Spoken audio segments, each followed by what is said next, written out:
teams make their entry to Talca Park for the third act of this Harp Lager FAI Cup final. Good evening. 11 days ago it all started 0-0 in a dull and disappointing game. Last Saturday it was completely the opposite. Drama and excitement aplenty. 2-2 the final score. Tonight we will have a winner. Extra time and penalties if necessary. I'm joined by Damien Richardson, the newly appointed manager of Shamrock Rovers. We'll be getting Damien's views at half-time. The teams though are on the pitch as you've already seen. Time for us to go to our commentary team. Pat Dolan and first Ger Canning. Thank you very much indeed, Ryle. Yes, there is a terrific atmosphere here in Talca Park for this third meeting of the teams, and this I suppose really is the climax of the domestic season. The teams are out on the field already, as you can see. Here's Barry O'Connor, 8 goals for the season so far, and 3 of those coming in the FAI Cup. And of course Jason Byrne is in from the start here as well. Jason with 6 goals in the season to date, and a real prodigious talent. Bray are forced into change this evening. Dom Tierney has a broken wrist, but as I mentioned, Jason Byrne, a fine young talent, comes in from the outset. Alan Smith drops down to the bench, and Barry O'Connor is chosen to start this second replay. And Pat Dolan can tell us the formation. Yeah, if you look at the way that Bray are lining up, it looks like a 4-4-2. He's put Fox in the centre of midfield to combat the aerial threat of O'Brien, and he started with Jason Byrne, Barry O'Connor and Kieran O'Brien. Remember, none of them started the first game, so a more attacking Bray team, but not the same attacking options off the bench. Well, that really was a smashing second match between the teams, and of course Fergal Harkin was the man of the match in that. Charlie McGeever of Finn Harps names an unchanged team for tonight's eagerly awaited replay, and Pascal Vaudekhan, of course, is still a casualty of the earlier cup encounter. Gavin Dyke's captain, and Declan Boyle, previous cup winners, along of course with Jonathan Speake. I think that if they looked at the cup a couple of times the last time, psychologically, if they've got over that disappointment, they can still do it. It's the same team. The only possible change was Kavanagh from McGranagan, but McGranagan did better than Kavanagh in the game, so they've got the ability to do it, and O'Brien and Harkin, how they perform is vital. No change with the referee as well. It's John McDermott and his assistants are John Ward and Kevin Murray, and Tom Tully is the 4th official, and it is Finn Harps who are playing with the sun into their eyes in the first half here, attacking the goal away to our left. Declan Boyle, their team captain, who will hope to finally collect the trophy at the third time of asking, and Mick Doohan and Bray Wanderers will have plenty to say about that. Well, the formation is going to be interesting, because we know that Pat Devlin loves to keep the opposition thinking and guessing as to how they just might have to counter the various plans that he has. In the past he's gone from 4-4-3 to 5-2 as well. Everything that could possibly get the measure of this Finn Harps team, who were very much the favourites going into tonight's tie. Gavin Dykes further away there by the left back, Jonathan Minnock. That's Mulligan. Great ball towards Moen. Philip Keogh trying to get a tackle in on him there, almost body checking the man, and it's still Tom Moen. Finally Maurice Farrell coming across just to stop the flow. There really is, by the way, a very good atmosphere in Talca Park, and if anything the crowd might be slightly larger, I think, in terms of size numbers since last Saturday, although lots of people said, why play it on a Thursday night, so difficult for the people of Donegal to come down. But they're making plenty of atmosphere, lots of noise as well, and it really is a splendid evening. They're the Finn Harps fans. And up there behind the goal away to our right, that's where you'll find the fans of Bray Wanderers, watching as Donal O'Brien tries to advance with Mulligan here.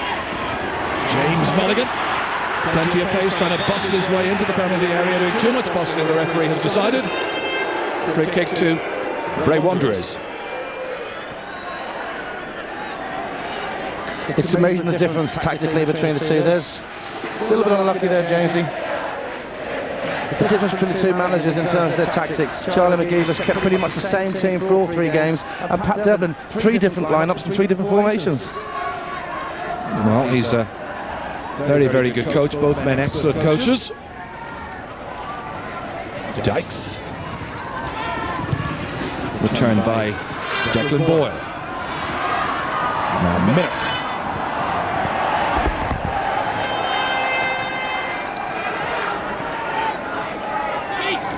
This is Ray Kenny. Tarzan O'Brien. Nice ball from...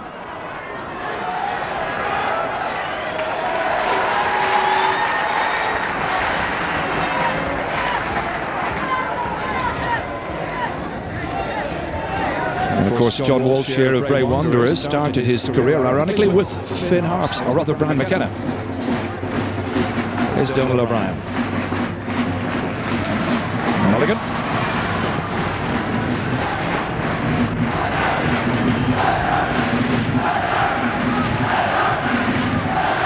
It really is great to hear the fans of both teams on this last big night of the season, really, getting absolutely behind the teams from the off. And fair play to all the people that came down from Donegal. A difficult game to get down. They've come down with the numbers and they're making themselves heard. Philip Keogh causing a problem over there. If you look now, Joe, you see how advanced that Philip Keogh and Barry O'Connor are. They played 4-4-2 last Saturday, but this is a more attacking version of 4-4-2. O'Connor and Keogh are supporting every opportunity. So they're really setting their stall out to go and get at Finn Harps. O'Connor right now at the edge of the penalty area. Fox is beaten in the air by O'Brien. And that taken away by James Mulligan.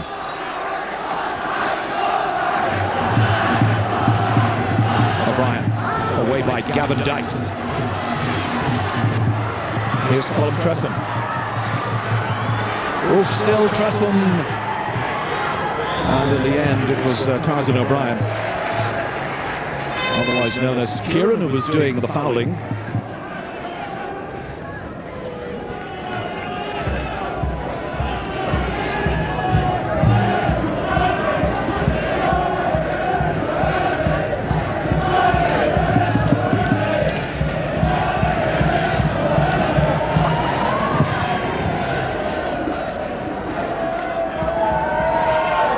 Again, it's Mulligan contesting. O'Brien.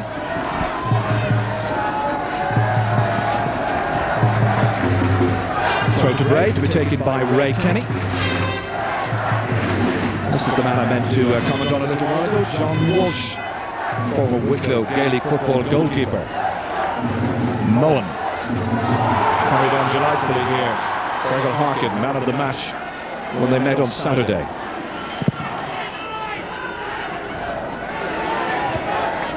Dykes, and they're challenging O'Brien. Minnock.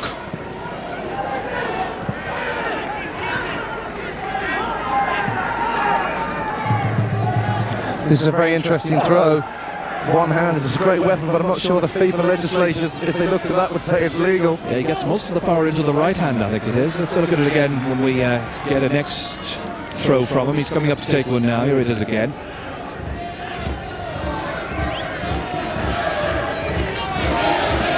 Well, I think the rule is you have to have 2 hands behind the ball. I don't think that's the case there, but it's a great weapon. Farrell getting it back from O'Brien. Not a good cross, however. No difficulty for Brian McKenna. Interesting to note now that the hairstyles of the Finn Harps players, they all went blonde in the first game, but they must have decided that blondes don't have more fun after the disappointment of not getting the trophy. You're just jealous that you haven't got yours done as well.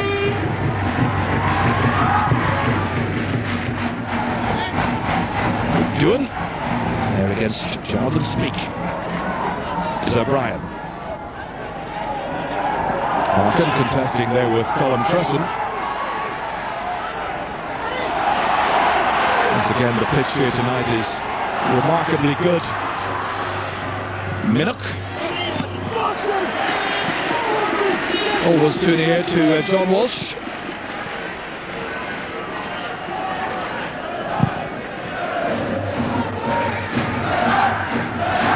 O'Brien has left it, and there was a chance falling to Philip Keogh. 20-year-old from St. Joseph's Boys, or ex-St. Joseph's Boys. Here he is again. I think Charlie will be very worried. Trevor Scanlon didn't make a very good attempt for that ball, and they seem to be dropping a little bit deeper tonight. Maybe they're a little bit tired. I'm sure that will give Bray Wanderers a lot of hope. Devlin, the man who's hoping to mastermind a second cup win for Bray Wanderers. He was in charge as well in 1990. They beat St. Francis in that never-to-be-forgotten day. Once more, it's Philip Keogh. Decent crossover. Boyle wins it. Moen. Gathered once again by Maurice Farrell.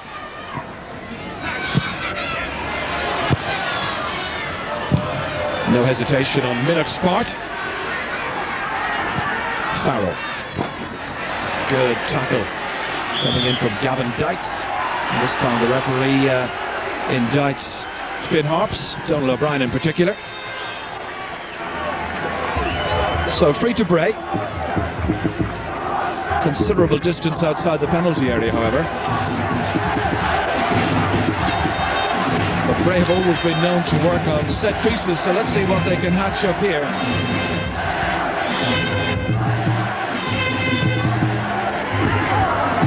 Struck sweetly, but Brian McKenna always comfortably behind it. It's a good marker, Joe, for the next one. And it's so important to get your shots on target. So many times you see them blazed over the bar. So, you know, it was comfortable for the keeper, but it wasn't a bad effort. Farrell again towards Fox. And the referee once again has words with Donald O'Brien. He's penalised him now twice.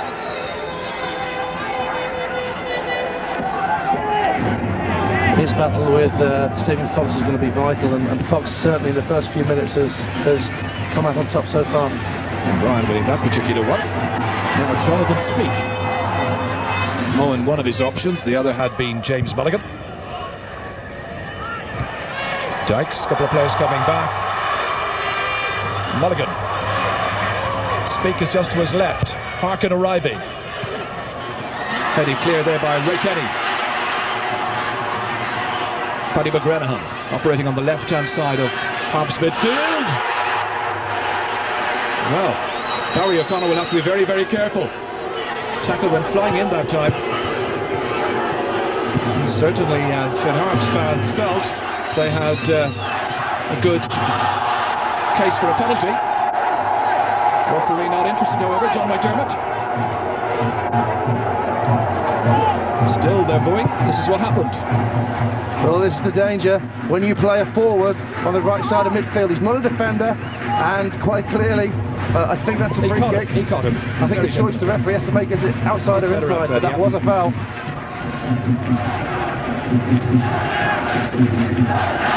Paddy McGranahan is such a handful as well. Again, we've got two very attacking players in the wide position, so I think both of them are going to struggle to contain one another. Well, he will certainly have felt that he should have got a penalty there. Minnock. Here's O'Brien. Harps trying to establish mastery at midfield. Moen. They can't dispossess him. Here's Jonathan Minnock. Once again McGranahan. Good move. Good save, but here's the chance. And Harps have got in front. Jonathan Speake gives Harps the lead with 11 minutes of the game gone. It's Speake's 14th goal of the season, or 15th I should say. He was on 14, now he's very definitely on 15. McGranahan came in here and the goalkeeper could just...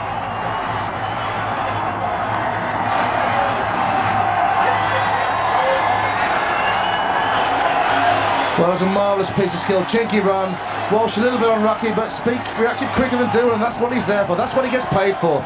The master poacher, a half a chance, quick as a flash, he makes it into a straightforward finish. What a very good start this is by Finn Harps. And John Walsh was unlucky. Couldn't quite deflect it out for a corner kick.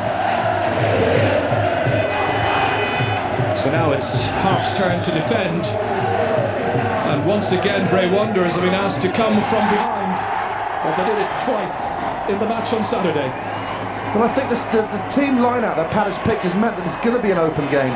The first game, it was very, very tight because of the team that was selected by Bray. And O'Connor is going to have his hands full with McGranahan, because not only is he an excellent player going forward, but he drifts inside and it's very, very difficult to mark for a proper right-sided player. Don't mind a forward that's converted to a right-sided player.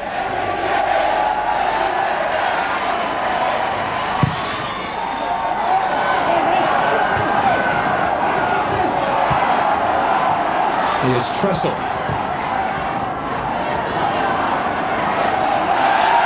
Tackle coming in there from Trevor Scanlon. Scanlon, who replaces Pascal Vodicant.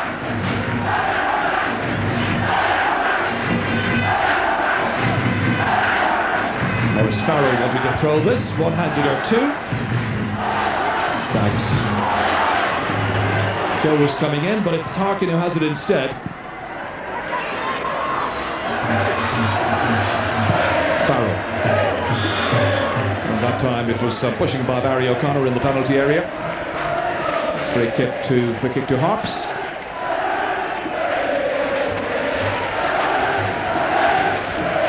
And this, the goal again here. Paddy McGranahan deserves a lot of credit, Pat. Yeah, and it's interesting to see that it was actually Kenny that got sucked inside, and there was no fullback there either at all. And he really is a handful in the game. He's kept his place, and it was a wonderful finish by Speak. Yeah, the Bleach boys are celebrating.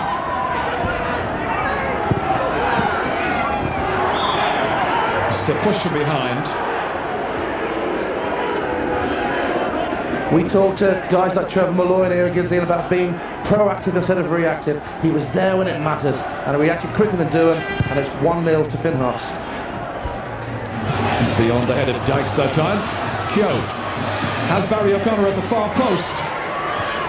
And in the end, it's headed behind.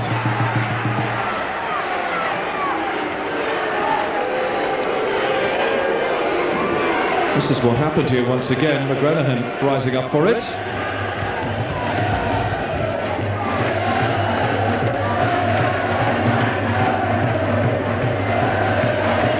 So attention required for the stricken Bray Wanderers player. Colliding as he did with the muscular Paddy McGranahan. There's Barry O'Connor rising up in the air. McGranahan headed it behind, but the referee must have decided that it may have been caused by perhaps a push by O'Connor.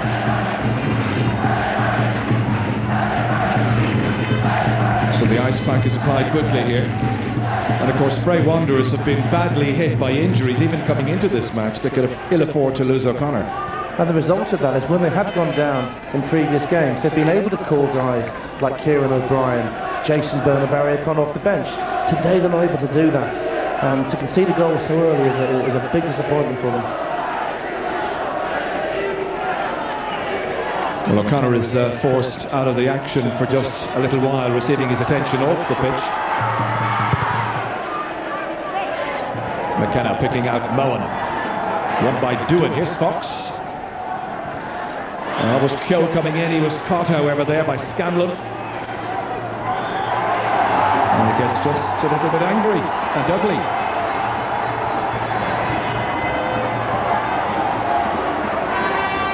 Well, Stephen Fox was the one who seemed to instigate that. And Trevor Scanlon was also very much in the thick of it. The referee has been very decisive in the past, and he's decisive here as well. Lecturing Stephen Fox.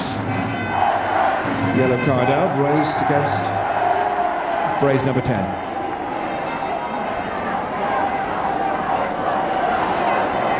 Fox, who signed from Fairleigh University last summer, and scored his first goal for the club in that 5-0 first-round cup win over St Francis. This is how all of this developed. Legs taken from under Fox by Trevor Scanlon, hence his anger.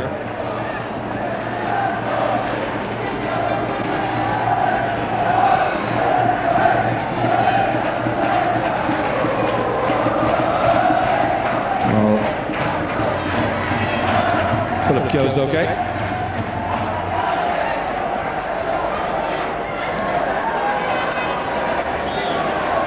It's going to be Maurice Farrell once again to strike this one. Doing it straight forward.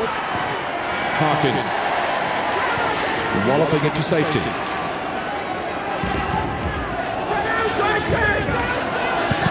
Jason Byrne. Declan Boyle, who's Harps' team captain. Back by Farrell. Good ball. There's Kieran O'Brien. And Tarzan managed to get his cross in, and this time, no question or doubt about it, it is going to be a corner kick. Good work by Declan Boyle. Tarzan does very, very well here. It's a good cross here, and Declan Boyle, very decisive, does the right thing, no chances.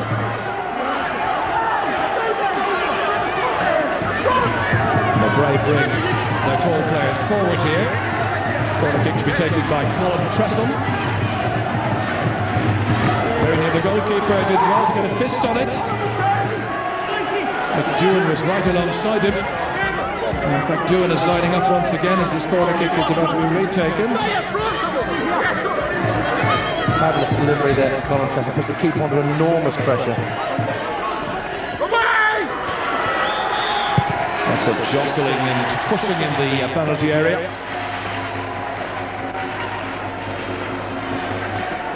McDoohan has been back with Harps, or with Bray rather, for his second spell. And of course, the cup winner all those years ago, back in 1990. So much emphasis given to who's marking who at corners, but if the delivery isn't right, and look at the contrast between the first delivery and the second. A goal could have been scored the first time, but the delivery for the second was too far, gave everybody a chance of never to be a foul. Farrell towards O'Brien, but a slip by Boyle. And that should be a free kick. The referee says play on. Advantage allowed. But nothing accruing of it here for Bray Wanderers. Instead it's Minnock.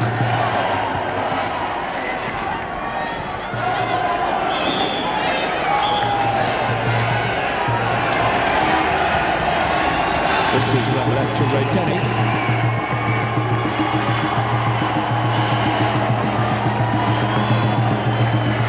And Scanlon has just been booked by the referee, who had allowed an advantage. So there's a second yellow card in the match.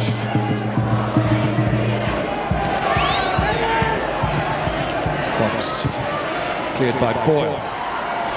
Lovely turn by Speak, but McDoohan was sticking to his task.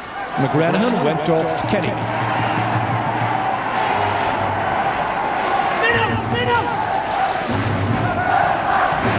Jonathan Minnock.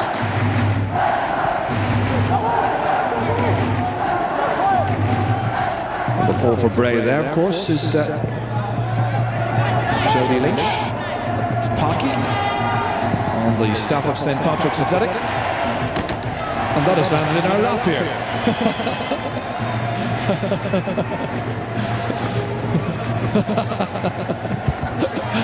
It's a dangerous game, isn't it? I think we control the ball a little bit better than George Hamilton and Owen Hand did the other day.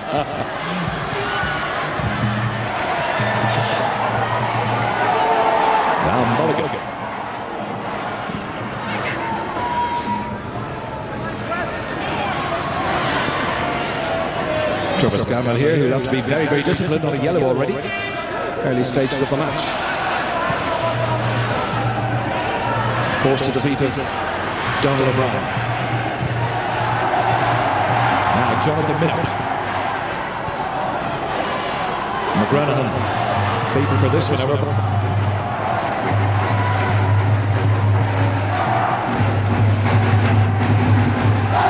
Harkin.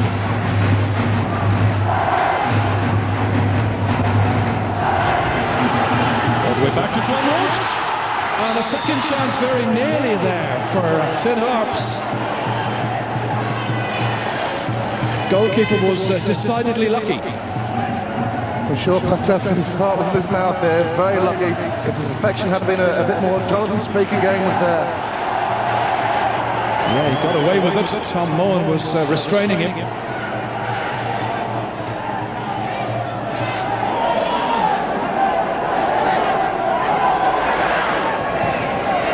It's going to be Jody Lynch. It seems he's going to strike this one.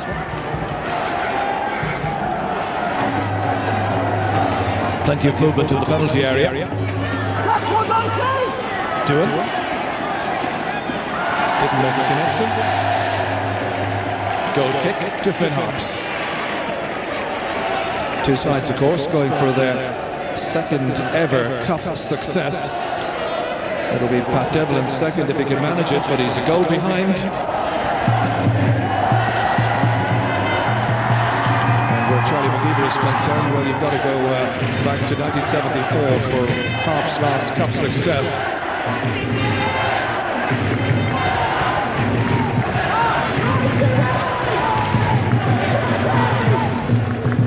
This time it looked like a legal throw. Jason Byrne missed most of the season because of injury, or a lot of it anyway. Beyond Mulligan it comes.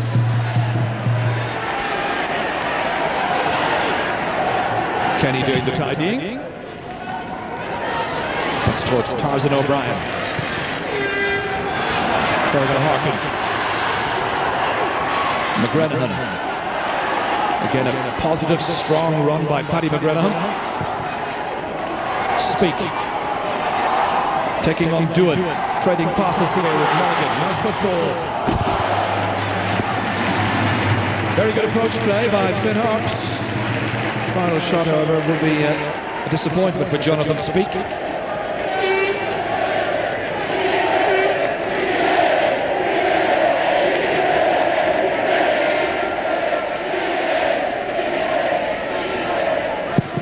Incidentally, Jonathan Speak is now 16th on the all-time league goal scorers list. That's 119 goals in 278 league games. Here's McGrenahan once again. Fox going back, and he miscues his back pass. And very needlessly, Fox has given away a corner kick to Finn Harps. Just an aberration that time by Stephen Fox.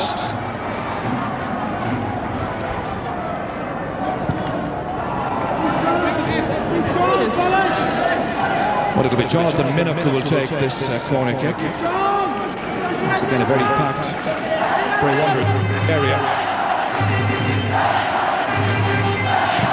Gavin Dykes breaks, doesn't come to it, comes to Boyle instead, the team captain, and he couldn't really get a decent connection on it.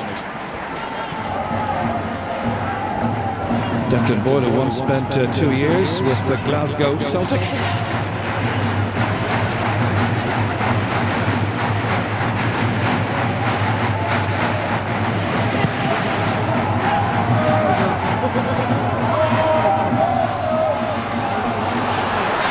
O'Brien. From here, the goalkeeper must have read it very, very well, but from here it looked very dangerous indeed. He really is having a super game. He's very live wire this evening, and I think that's on target. He's beaten Brian McKenna.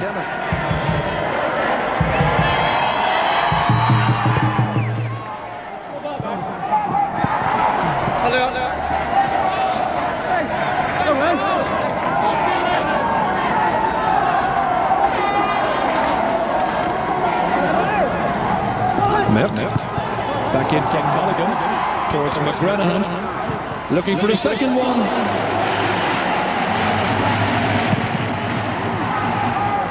Again, it's some excellent work by Paddy McGrenahan, just 23 years of age.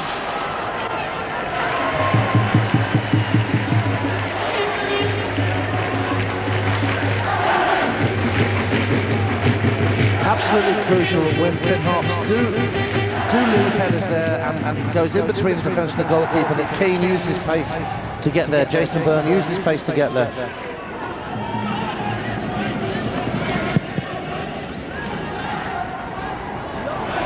O'Brien beaten by Gavin Dykes. It's returned there by Jody Lynch. Managers on their feet over there all throughout this match.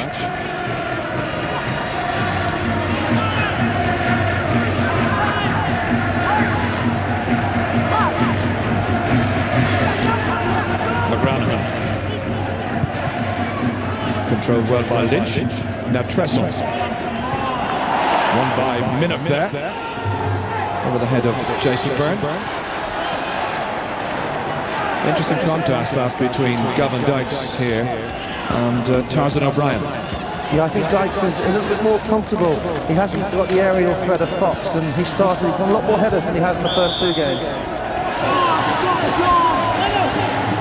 Referee decides that it's going to be Finn Harps' ball. Free kick, in fact. Jonathan Minnick preparing to take this. 22-year-old from Letterkenny. His dad, John, of course, took that famous penalty against AC Milan. Sadly, it didn't go in for what was then Andy Fogarty's team. Here's James Mulligan. McGrenahan. Switch of positions for him, but he really is controlling things. Great power. Harkin getting a beautiful ball over, and Lynch has to tidy it up at the expense of a corner kick. But it was a really good ball into the penalty area there, because Speak and Mulligan were both on hands, and nobody really seems to be able to tie up Paddy McGrenahan so far in this game. Jody Lynch did very, very well there. He's under pressure from James Mulligan, and Charlie even said, hope it's not deja vu, because they didn't convert to get that second goal to give them that advantage, and they need that second goal here.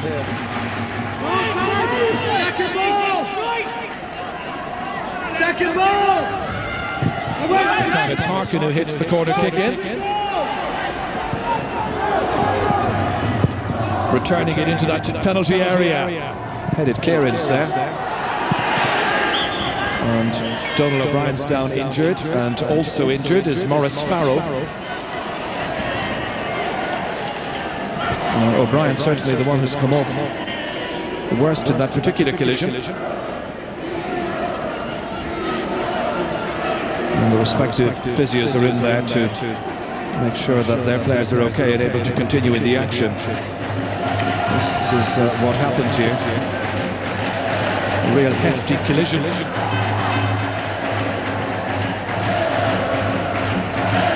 Well, it's been a busy couple of weeks for the O'Briens, because of course his brother Brendan recently played in the GAA National League final against Cork down in Porky Queeve.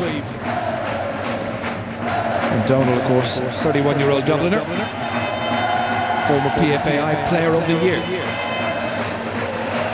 Well, he's a big, strong fellow,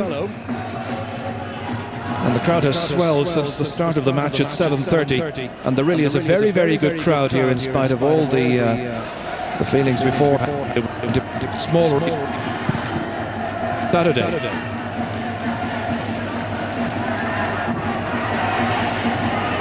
Speak. Oh, he's gifted it there to Doohan. O'Brien.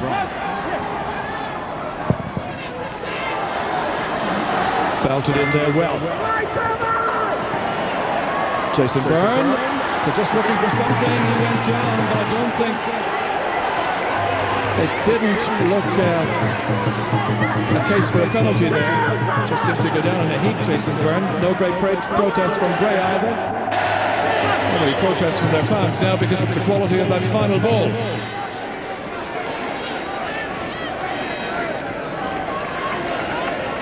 Well, it's interesting that Charlie McGeever made a switch, and he put Tom Mowen out to the left and brought Paddy over. And again, there's certainly a strong case for a penalty, but Bray will be very disappointed. They took the quick corner, Finn Harps lost concentration, and Maurice Farrell had a wonderful opportunity, he's wasted the cross. Mick Doohan this time, dragging down Jonathan Speak.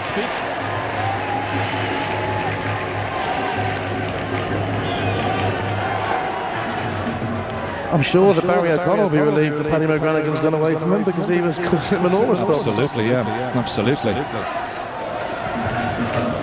This free kick for Harps to be taken by Jonathan Minnick. This is the second replay of the FAI Cup final. Has to be a winner tonight, one way or the other. If it's level at the end of 90 minutes, they go to extra time, and level at the end of that, it would be a penalty shootout.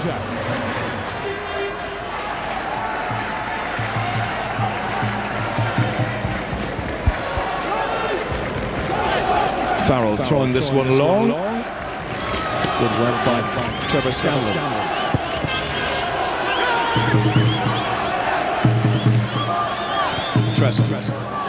Back to Farrell once again. Plenty of brave bodies forward there. Good work by Declan Boyd. That header doesn't go too far. Here's Speak. Minnock. Being urged forward here. And Moen, who has switched positions, as you heard a little while ago.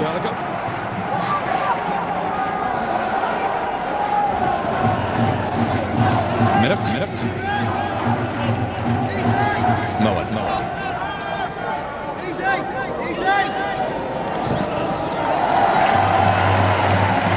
And yet again, the referee has signalled a corner kick. Barry O'Connor makes his way back in towards the penalty spot. That's Maurice Farrell on the near post for Bray Wanderers. Boyle and Dykes have gone forward. So too is Tony Scanlon. Get the feeling that Finn Harps are looking for that second goal really badly, just to try and get a bit of comfort in this particular tie. Here's O'Brien. Moen was the one who came across to make the tackle. Minnock. Moen once again. Barry O'Connor going to him, not making any tackle, however, beyond Jonathan Speak. Tidied well by Farrell. Snapped up here by Harkin. And the referee's signalled, referee's assistant has signalled that it's going to be a throw to Finn Harps.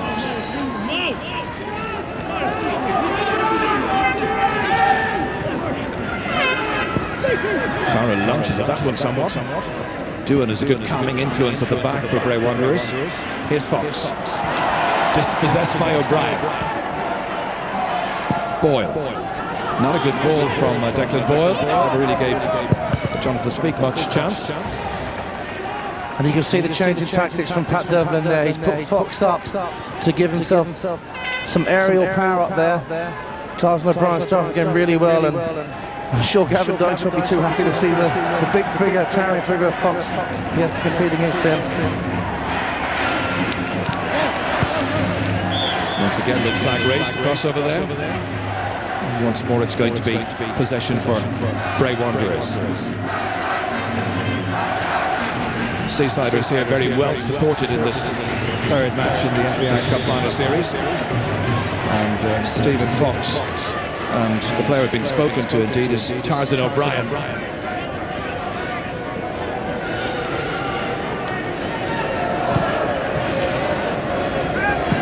Fifth season at Bray Wanderers for Kieran O'Brien. Certainly injury has restricted him for most of the season.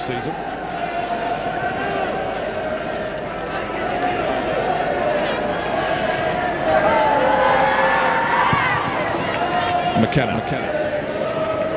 Big jump in the air by Jonathan Speak. Clearances by McDoohan. So about 10 minutes to the half-time break. All important goal coming after 11 minutes.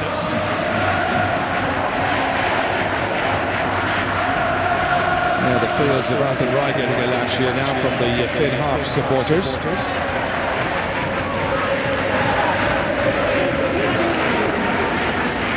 Well, if their team won the cup, you can be sure they wanted to be here, even though they've had to pay out a lot of money in recent weeks following their team in the cup run. McGranahan just beaten on the tackle there by Jason Byrne.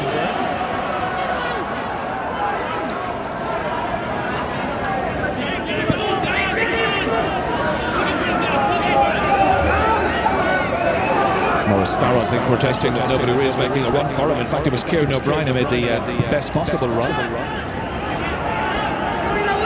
O'Brien is working really hard trying to get Bray back into this match. And Donald O'Brien speaking with the referee because he's awarded a free kick to Bray Wanderers.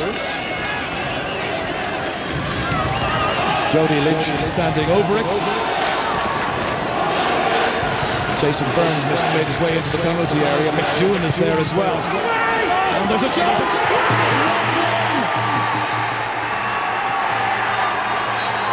Jason Byrne taking the salute of his players and the fans here. And Bray are back in the cup final, and they've tied it up with 8 minutes to go to half-time. always dangerous from a set piece. There were two of them there going for that one, and no doubt Jason Byrne is the one who's going to claim it. Jason Byrne's 7th goal of the season. Beautifully flicked in free kick, and bad marking really by Finn Harps. And this is the reaction of Pat Devlin. They're back in it again, Pat. What can you say about the character, spirit, resilience of this Bray Wanderers team? They end up with a midfield with Jason Byrne playing on the left, two defenders, Tresson and Keogh in the middle, and then the forward barrier on the right. And yet, here they are back in the game, and Charlie McKean will be pulling his hair out. He's seen a delivery from his corners, alternately from Harkin and Minnick being poor.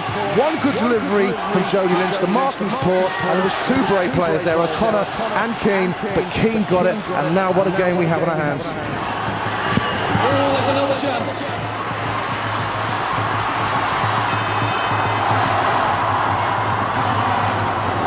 Moen.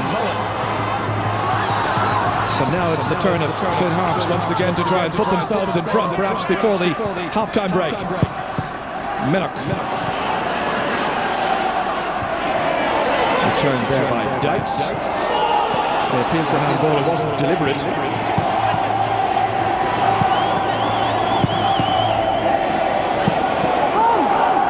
There were no goals in the first match between them for the last day. And this is another chance which fell to Bray Wanderers and to Stephen Fox. He must be wondering what would happen to his side if they actually went ahead in this particular series of games. Well, we have to give him credit as well. He's the manager. He made the decisions. He put Fox, he started in midfield, played him up front, and in the 5 minutes he's been there, they've scored, and he's nearly scored a second. So well done to Pat Devlin.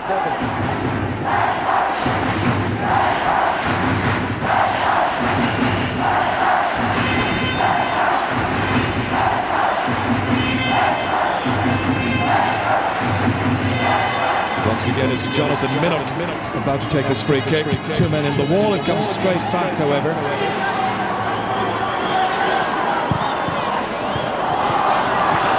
Moen. And the final challenge there. Not terribly effective. McGrenahan waiting for it. Speak outnumbered. Farrell with the headed clearance. Now Colin Tresson. Behind Trevor Scanlon, and just too much weight on the pass. Gavin Dykes having words there with Jonathan Minnock. Dykes is now 31 years of age, captained the Sligo team to the capital victory back in 1994. Yes, it was Willie McStay who was in charge at that particular stage of Sligo. Very successful period in the club's history.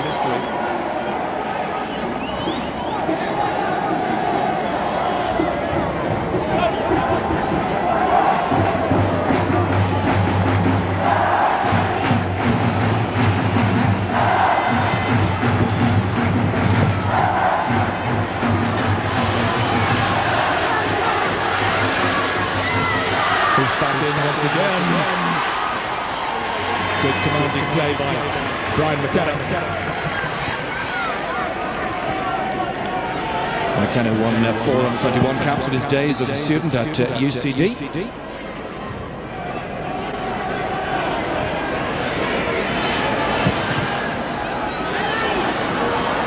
Lynch. Do it.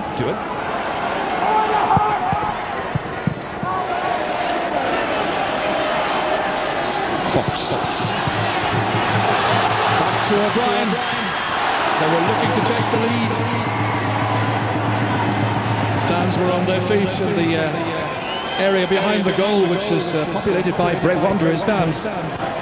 Great opportunity, he flicks on, O'Brien's all on his own, but I think he's got to be looking to hit that hard and low across the goal.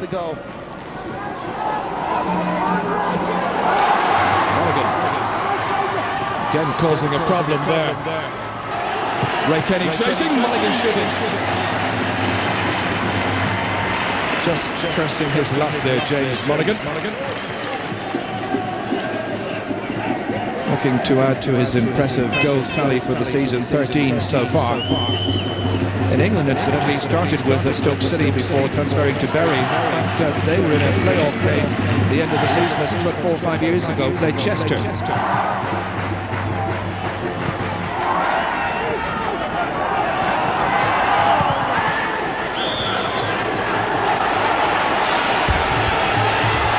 Again, it's hots up very considerably. James Mulligan incurring the anger of some of the Bray Wanderers defenders. Mulligan pointing his finger, but John McDermott once again reaching for the notebook. And Mulligan picks up a yellow. I think he's lucky this is a cup final, because when he grabs someone by the throat, you can often get a red-coloured card as opposed to a yellow one, and really, it's just a ridiculous booking, and there's something that managers, they've conceded a goal. Charlie has to decide at half-time whether he has a go at the defenders for making schoolboy mistakes, and look, here's Mulligan doing that. He's very fortunate indeed to just get a yellow when you look at that again in reprise.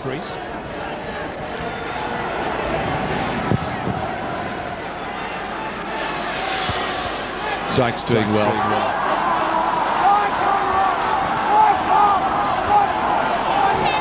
Moen just stopped there by Ray Kenny. Speaks. Kenny appealing, but it's going to be Finn Harps' possession. Let's be strong! So inside the final minute of an exciting first half. Plenty of building, plenty of pace, plenty of opportunities as well. And 2 goals. Moen. Boyle returning it. Here's Scanlon. Well, the front men were coming short to try and get the ball to feet. And the defender was lobbing it in over the back 3, as it were, of Bray. So 2 minutes out of time to be played on by the match referee, John McDermott from Dublin. Scanlon. Again, it's Stephen Fox.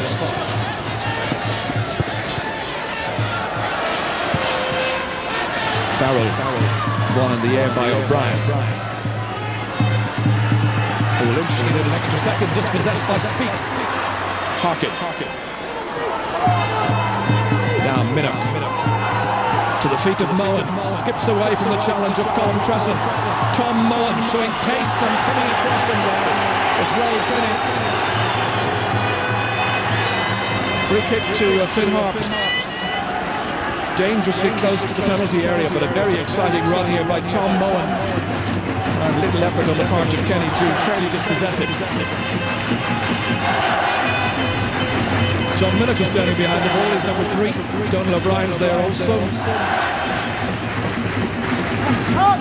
And the number 9, Jonathan Speak. I think it's a Speaker's range here. He'll fancy himself from this distance. Probably the wrong side for Minnock. Indeed it is. Jonathan Speak just manages to curl it over the wall, but without a lot of power in it. And it enabled John Walsh to get across quite comfortably.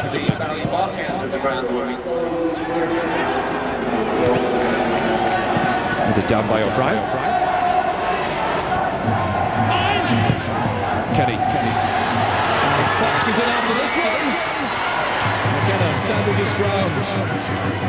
Declan Boyle just did enough there to put Fox somewhat off his concentration. The keeper had enough time to come and gather. What a great series of games Fox has had. It has been marvellous, yes.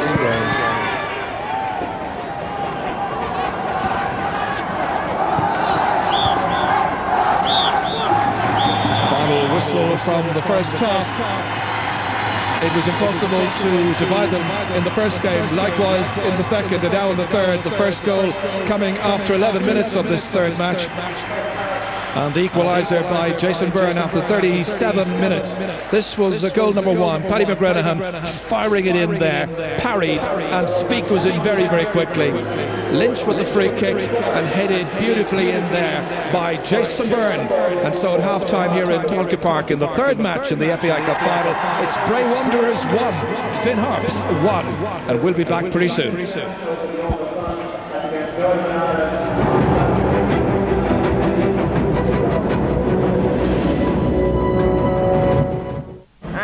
Whenever Spud asked questions, it was a ticket to trouble.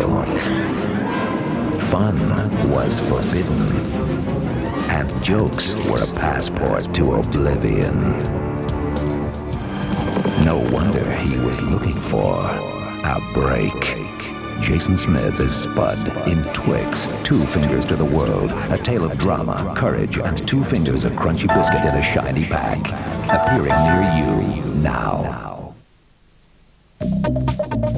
You want maximum protection for what you value most, your favorite clothes, so you hardly ever wear them. Frustrating, isn't it?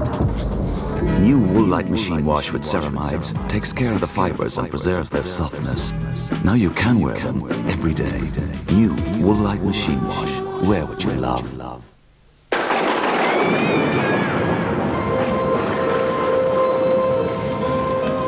Has he got a message for us? He says, now you can carry over your unused airtime minutes with AirSaves.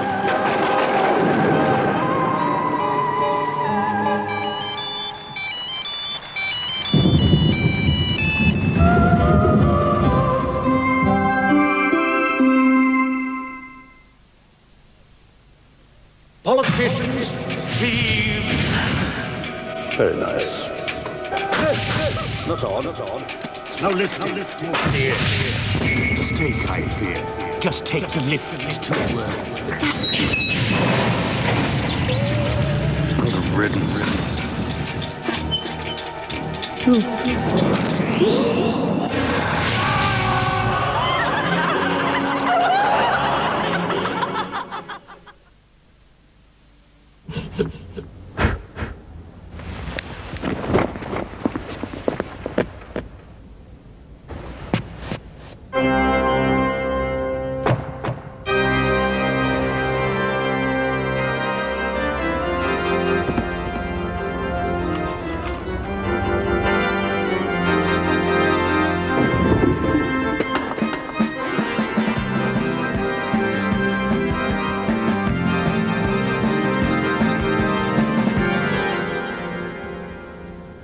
Don't think much of these new hymns, do you?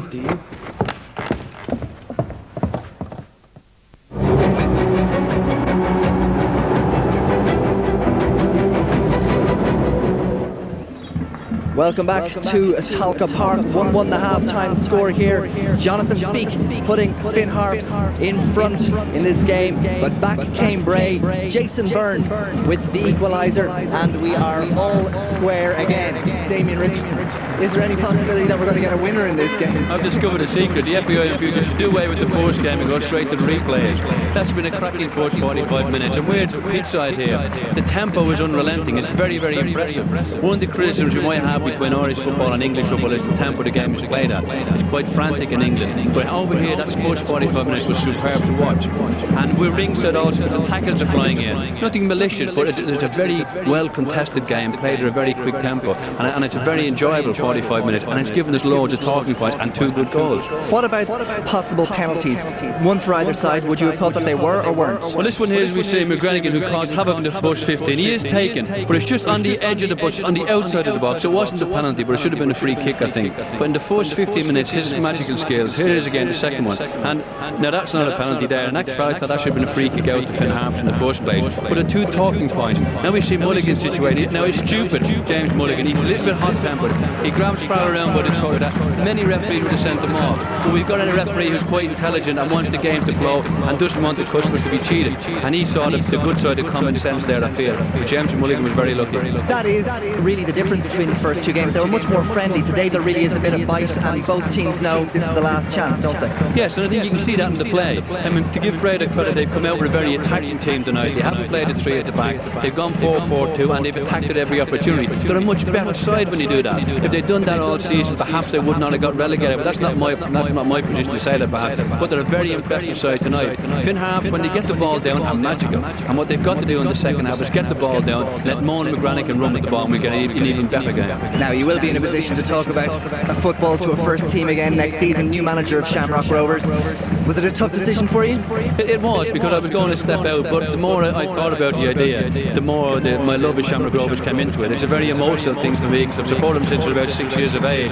And the longer I thought about it, the more in love I became with the club again and with the job, with the result that I had no option in the end but to step back into it. Well, I think everybody will wish you the very best of luck with that, Damien, for next season. Now, we will, as this is in fact the last day of the season, definitely, no matter what, we will have a finish tonight. We thought it would be nice to look back at the domestic season, and in particular the league race. It was between, of course, Cork City and St Patrick's Athletic.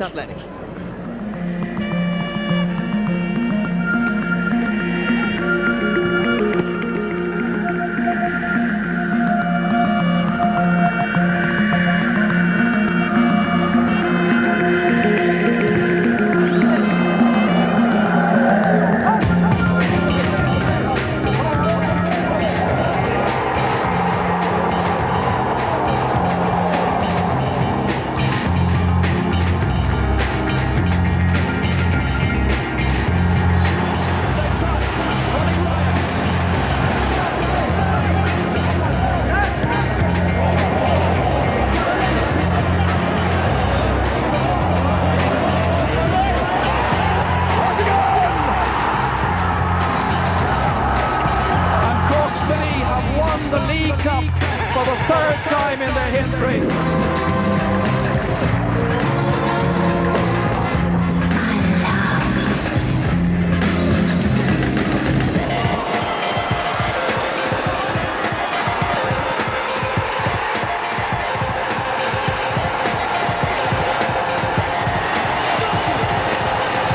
Here's another chance, and it's Brentford once again, and that's in, and it's McGuinness.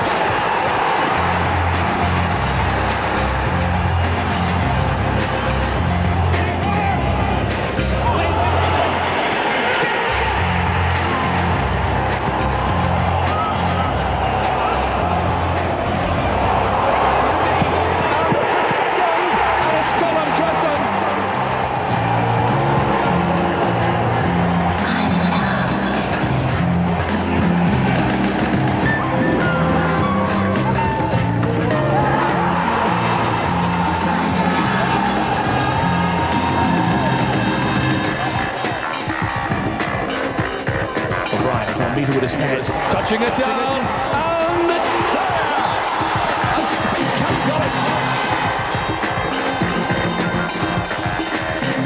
This is way to the far post!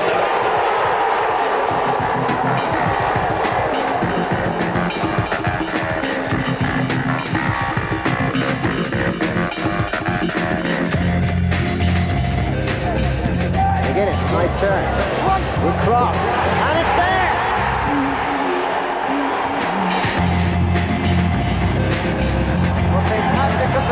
It's their 7th title, and this is the first time they've done it here in Inchicore.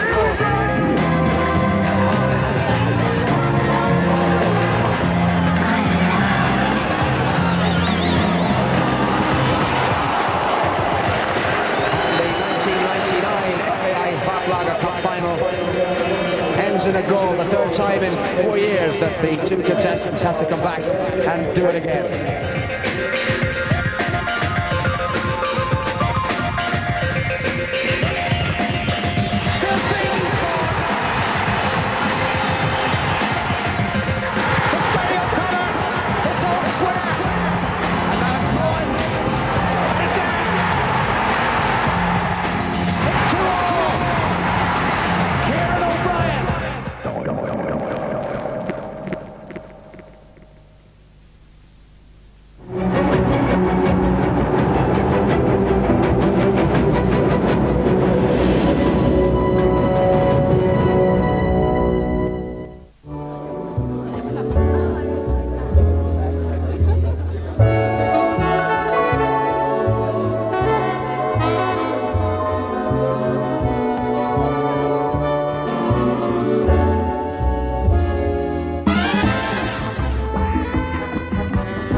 Regain revitalizes weak follicles so 4 out of 5 men can keep the hair they've got.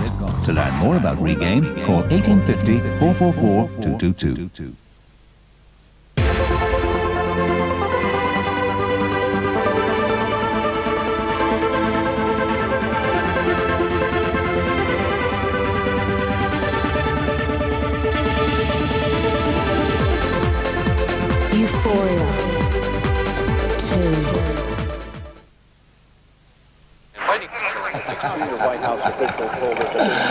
Bud, series. Let's dispense with the cheap sentimentality for the moment, okay? Wake up! The millennium is nearly upon us, and now's the time for a little experimentation.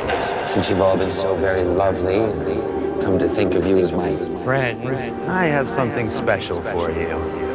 New, different, golden, smooth as an illicit kiss. So come on. It's not like I'm asking you to sell your soul. Drink the beer. Last orders at the bar. Every time we say goodbye, I die a little.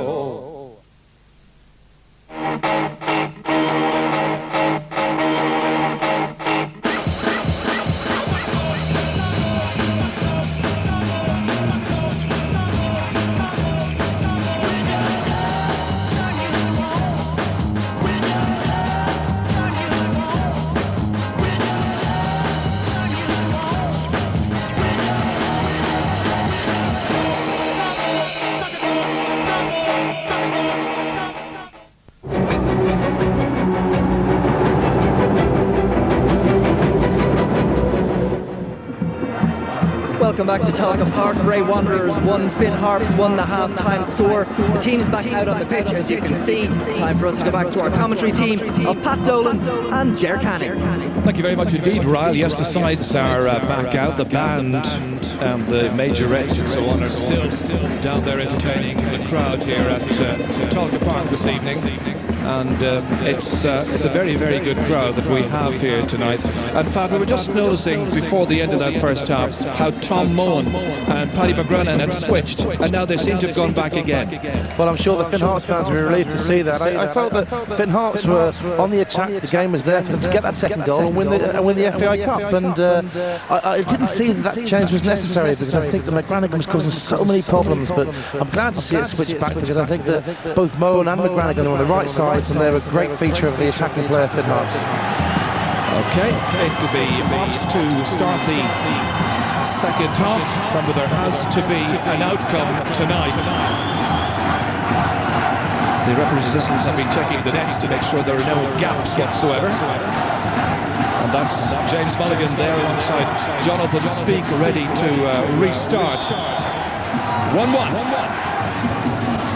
Almost inseparable in this particular series of matches. But there would, as I can remind you once again, be penalties tonight if it was still level after 90 minutes and then 120 minutes.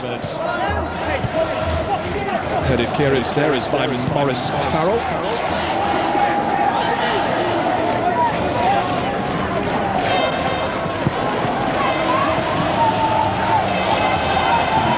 Farrell flinging it down there beyond Scanlon. That's Dykes. Well, I think it's twice previously that the FAI Cup final has gone to 3 matches, 1950, and also I think in 1970 it happened. Farrell again, a long throw in there. Causing a little bit of concern. Very wild clearance, not indeed a clearance at all. It was by Trevor Scanlon. And you know, you began to feel, Pat, at one stage in the first half that Harps were turning the screw somewhat, and if they got a second, might well have gone on to win this cup match. There you see the difference, though. Fox able to win the header against Dykes. Scanlon at the back post. Here's Philip Keogh. In towards Duna, stayed forward, challenged by Dykes. Lynch. Close in the end for Colin Tresson, but Jody Lynch is still cursing the luck that just denies Bray Wanderers in this particular instance that stinging shot, and there was little that Brian McKenna could have done about it. Well, it was Again, this first touch wasn't great, but it led him, and he really, a fantastic shot, and Colin Tresson just didn't get a good connection at all, and they might live to regret that one. It was a super chance. Scanlon. Mulligan.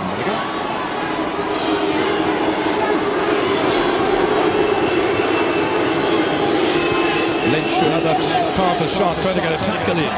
Here's Donald O'Brien. Great ball. Jonathan Minnock.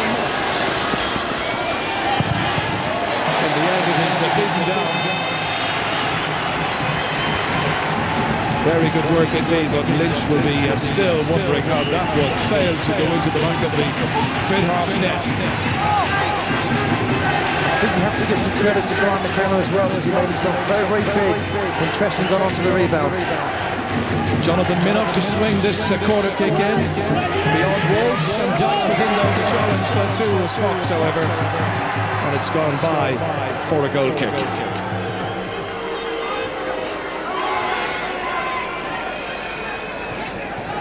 But such an important change when Stephen Fox went forward in an alteration of Pat Devlin's tactics.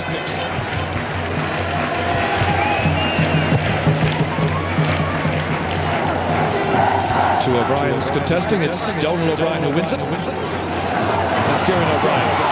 Tarzan going forward, flag is raised, however the run by Fox not quite judged as well as he might have wished. The referee's assistant had the flag raised across on the far side instantly. So important to bend your runs there. If you put a little arc into your run, you can guarantee that you won't be offside. It just gives the ball back to the opposition. But it's such a compelling cut tie.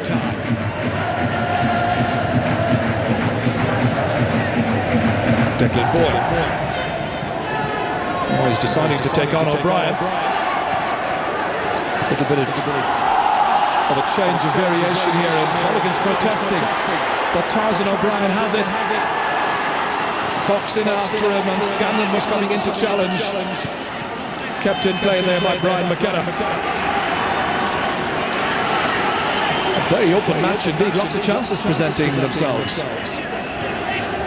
But if you think of what a vital interception it was by Jody Lynch, we go right up to the other end of the pitch, and Fox nearly gets in himself.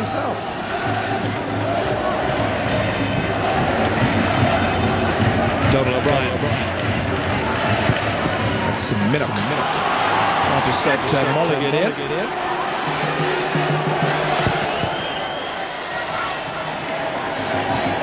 Dykes is beaten in the air by Tarzan O'Brien, and once again Fox was coming back from an offside situation.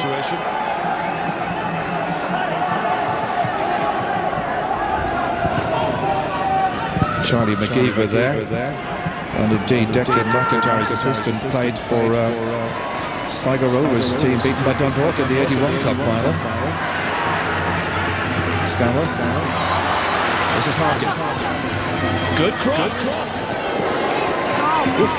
That could have been very, very dangerous indeed. This is Fergal Harkin once again, trying to bend it in on target. I think when they do all the scientific tests on fitness, Fergal Harkin wins all the races on Finn Harps, and if he can make the runs into the channels, there's a lot of tired legs out there, that can be effective as well, because he hasn't had the same quality of game as he had in the second game last Saturday. Back to Minnock. Doohan there holding Jonathan Speak. Forced away. O'Brien seeking out Mullen. The defensive work there is by Maurice Farrell. Did well. O'Brien.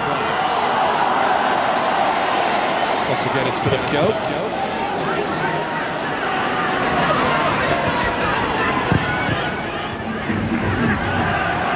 Tresson and Keogh. The elegant Stephen Fox. And the flag raised rather late there, but I think there was an offside, but the referee allowed something of an advantage. But it's come back to Bray to be their throw.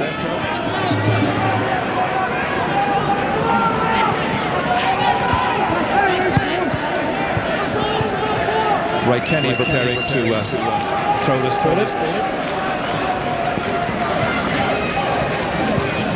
Barry O'Connor back once again. Great ball. Nicely in, and Jason Byrne looking for another one for Bray Wanderers. But not quite forcing the goalkeeper into any manner of save.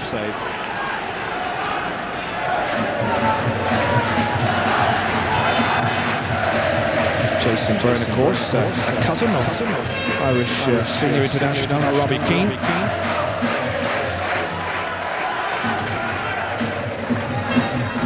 Byrne with a slight injury, playing up front alongside Stephen Fox. One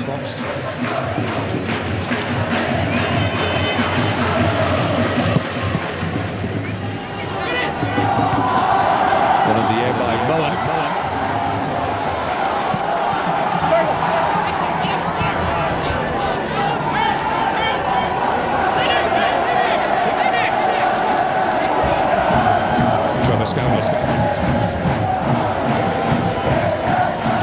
Moen and the flight of that, well read by Maurice Farrell once again. Moen picking himself gingerly off the ground.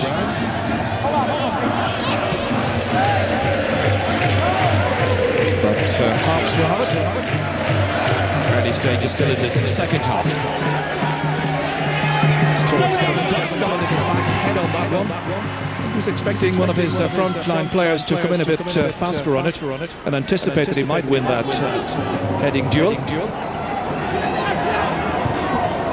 Headed powerfully down by Ray Kenny. Nook. Doohan.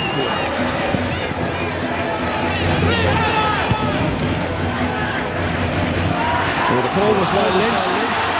And Lynch having to go back alongside Doohan here. A little bit of a misunderstanding. Lynch, I think, got the call from Colm Tresson. And Tresson and Lynch are still having words out of shot right now. It's a great tackle again by Farrell. Moen back to Harkin.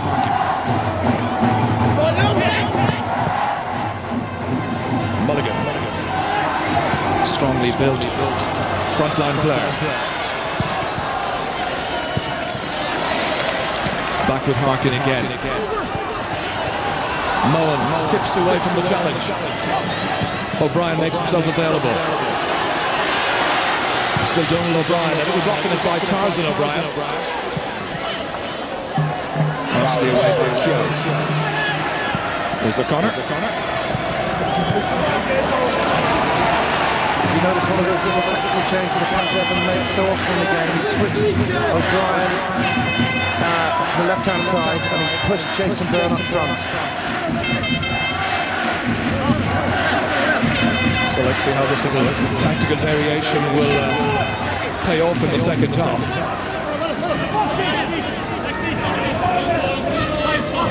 Kenny's throw. And Gavin Dykes, a very, very wily and experienced campaigner.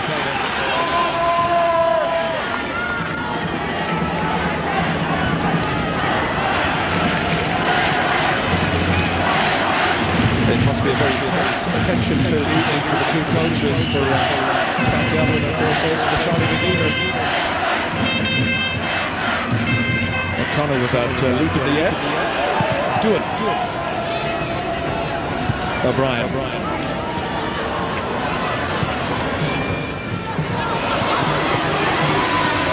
Speak. Good challenge by Doohan. Good intervention by Gavin Dykes.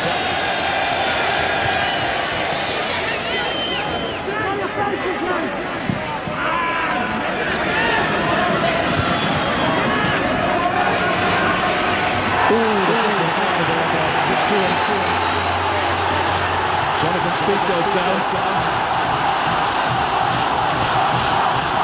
I think that looks a lot worse than it was. I think when you see it in slow motion here, I think Speak's head was quite low. I think it'll be a yellow card. That's exactly it.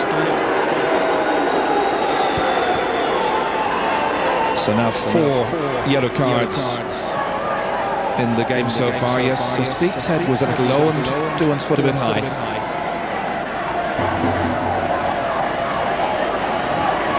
Doesn't lessen the pain for Jonathan Speake, who is down injured, receiving the attention.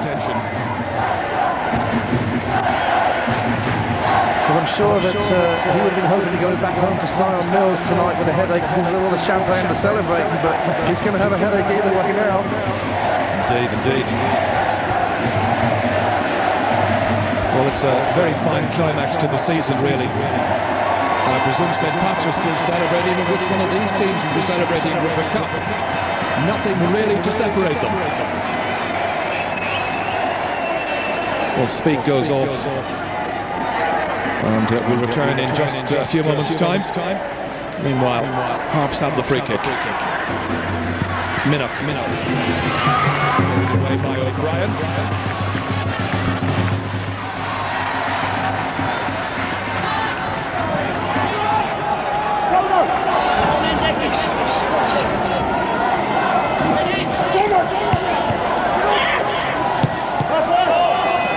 Good clash there involving Farrell and Mulligan. Needless to say, Speake is back into the match again. That's that peculiar throw there by Farrell. Donald O'Brien.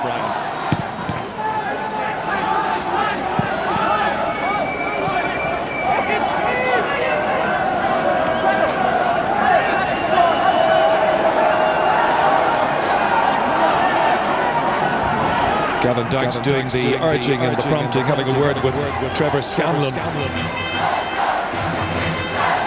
The temptation now is that with the trophy, you know, at stake here, that teams will start to play the longer ball, but it's up to guys like Fergal Harp and Preston to get their foot on the ball, and that's real bravery if you're prepared to pass the ball and actually create things.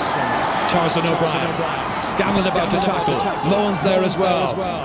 And they get, I think, what they set out to do, which is a corner kick. And it's Colin Tresson who's gone across to take it for Bray Wanderers.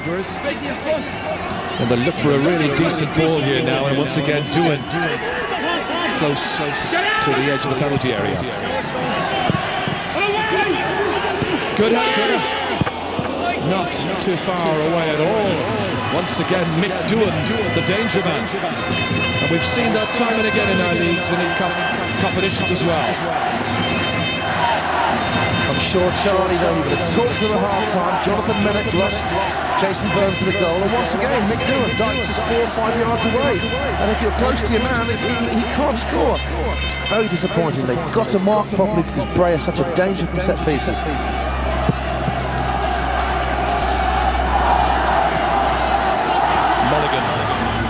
Tackle coming in from Lynch. Good ball from Moore. Now Mulligan. Great ball over, and Mick Doohan takes no chances. Corner kick for Harps. Well, it was a terrific cross over there. Caused real danger. Mohan playing that clever little ball inside here. Mulligan playing it dangerously across the face of goal. Well, there you've seen the strength and weakness of Finn Harps all season. The wonderful wing craft, the skill of players like Mohan and Mulligan combining, but no big guy on the end of those crosses to convert those wonderful opportunities. Harps players appealing to the referee that they're trying to move, stymied by Bray Wanderers' tactics. And Bray get it away. Harkin to try and return it. They've all stayed forward. Nicely away by Lynch. McGranahan trying to get it back. Not as influential as in the first half, Paddy McGranahan. Now Barry O'Connor. Minnock trying to tackle him. And the referee in the end deciding that it was a tackle from behind, really. Minnock was trying to time it. He was trying to keep up with O'Connor as well. And this is what he ended up doing.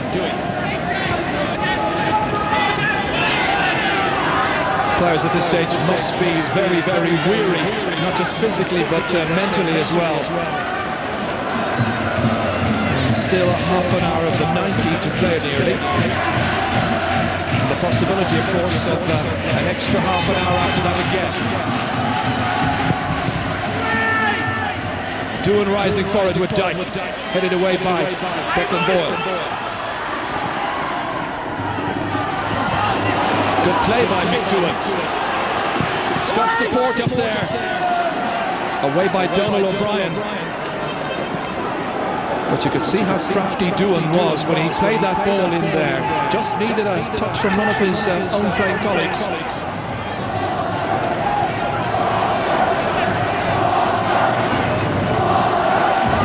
Farrell showing this one. Tarzan O'Brien was the nearest Bray player to him. Headed clear by Scanlon. Ball on a play by Philip Keogh.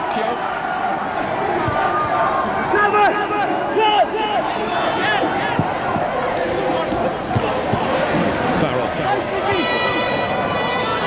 Headed down to Harkins. Great ball.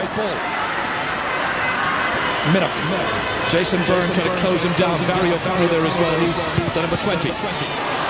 Minnock gets free. Great ball over. And dispatched out over the end line by Jody Lynch. But there really is great pace to this match. Full credit to both teams. Non-stop stuff, end to end, and Minnock was very positive there, but again, very poor defending. They had 2v1 advantage with O'Connor and Jason Byrne, but they weren't able to stop it. Minnock is going to take the corner kick. A lot of bodies in the penalty area. Fox was being impeded. I think Gavin Dax was getting up behind him and pushing. So a free kick awarded to Bray Wanderers.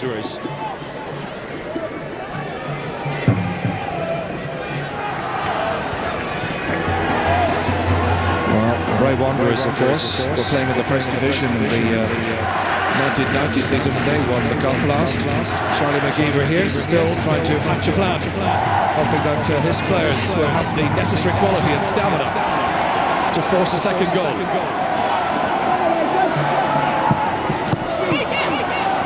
Straight at Byrne. O'Brien. Here's Keogh. Farrell. Dykes with the clearance. Tarzan once more. Good ball here to get Colin Tresson in. Towards Keogh. Philip Keogh with the final effort. But it was always rising up. It wasn't an easy one for him to contain. He really felt, I think, he had to hit it instinctively. I think you look there when it comes across, he'd been better off just to lay it to his right-hand side where Barry O'Connor was in a good position. Very difficult to score that type of bouncing ball. Well, there's about to be the first change for Finn Harps, and they are about to make a replacement. So Willie Boyle is about to replace Trevor Scanlon.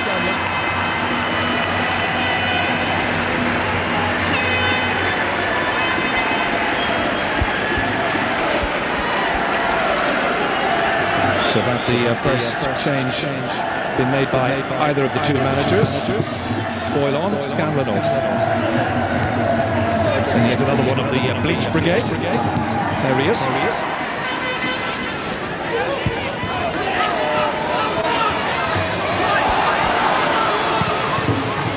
This is towards Stephen Fox.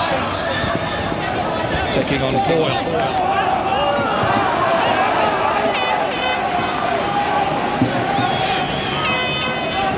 Bray's decision because Rory Boyle hasn't played an awful lot of football. Let's remember that he's the third choice right back, with Pascal Vordequin being out of the cup final as well.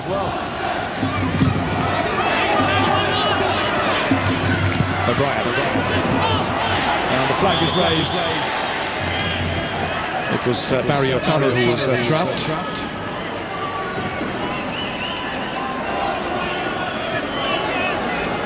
Well, Scanlon was coming under a lot of pressure, but nonetheless, it's a curious move on Charlie's part, I suppose.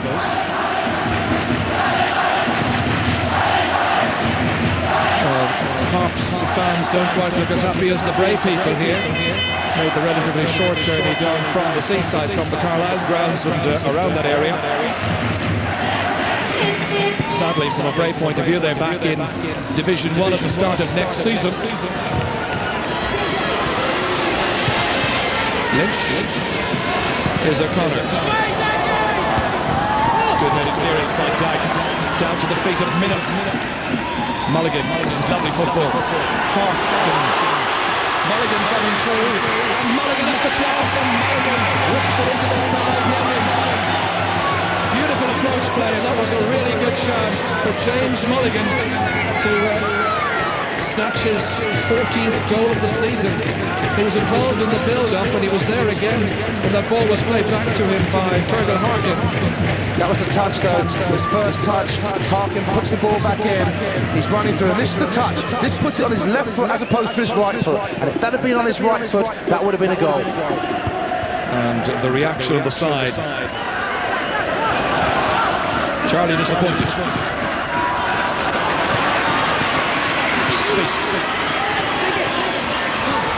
Moan was there as well, but Speak does just enough to hold on to it, and McDougall concedes the throw to Finn Harps from Ballybofey in County Donegal.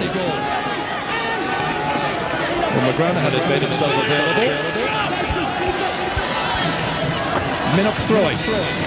Huge one in towards Gavin Dykes. Donald O'Brien there alongside him, but so too is Colm Tressel.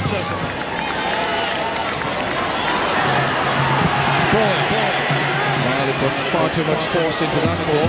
Can Moan keep it in play? Not quite. What a contest we have there. Yeah, absolutely, and the crowd are loving it. You can hear from their reaction. There's generous applause. They realise and appreciate the efforts of all of the players. And every time that we think that one team is down, they're on the ropes, they seem to wriggle away and they come out punching.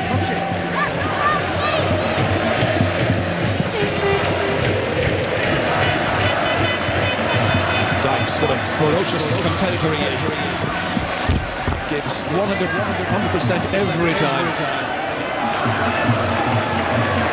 They're talking about the Harps March, and I think they've stolen that song from St. Pat's there, Jeff.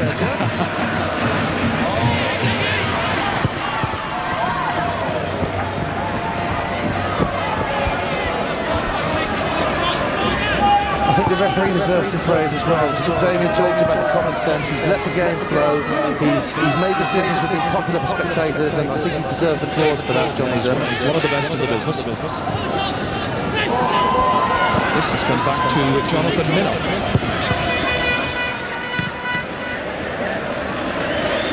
The clearance there by Jody Lynch, but it'll be Harps who'll have it back.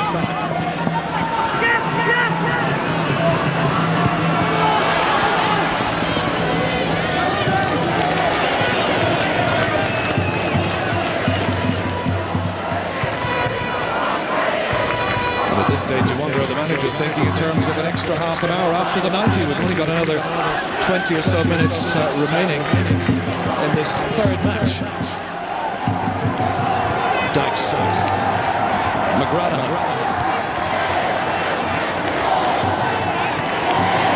Break for Tressel. Jason Byrne. They just need a little break. That's a great tackle. Back it comes towards Fox. Ooh, that was troubling. That's gone for a corner kick. Ferocious strike at the end of all of that by Stephen Fox. Player who might have won the original contest between these teams. But that was a very fine tackle by Rory Boyle. But then it took a deflection as Fox was booting it in.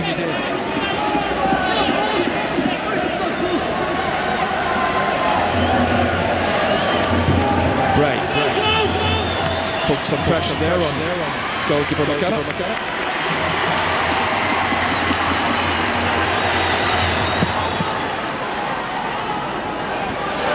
Speak.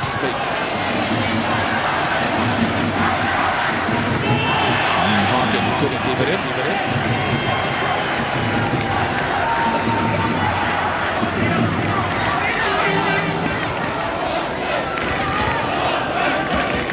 Here's Ray Kelly. And if the match is one of the next 20 minutes, you hope it's by a moment of inspiration from somebody who produces something really special and not a mistake that the player will have to live with for quite some time. O'Connor, that's a good ball. Tressel whipping it in, away again is Rory Boyle. Well, very good interventions there. We question Charlie's wisdom, but he's had to do two very important things, both near or in the penalty area, and he's excellent. Poor touch by Tressel, but good defending by Rory Boyle.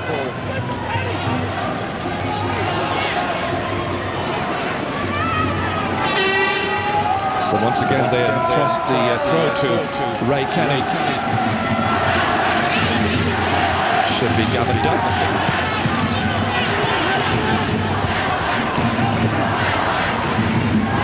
Speak with a short of the pass there to Harkin.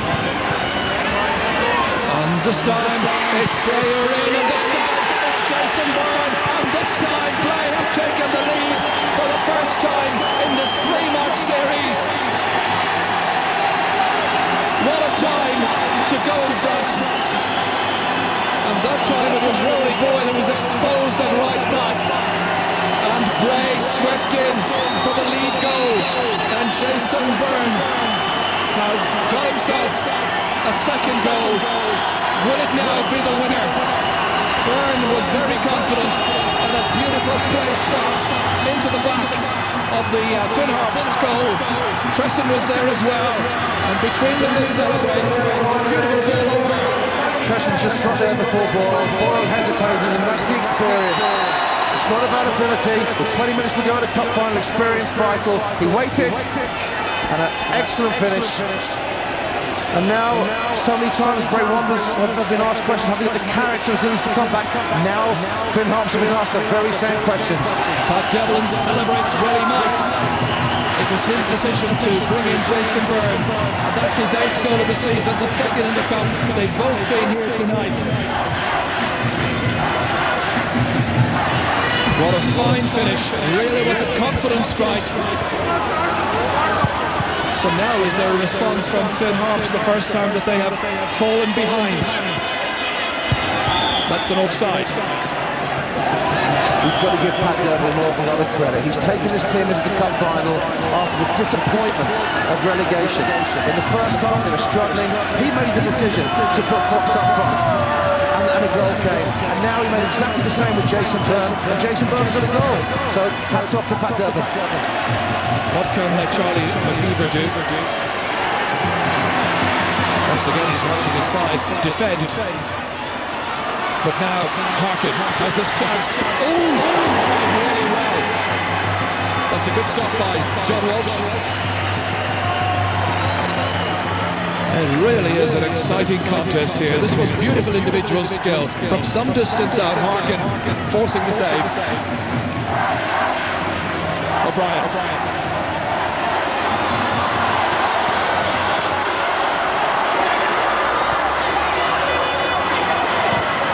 Here's once again Bowen, this time seen in an attacking guise. Touched away there by Kenny. Minnock.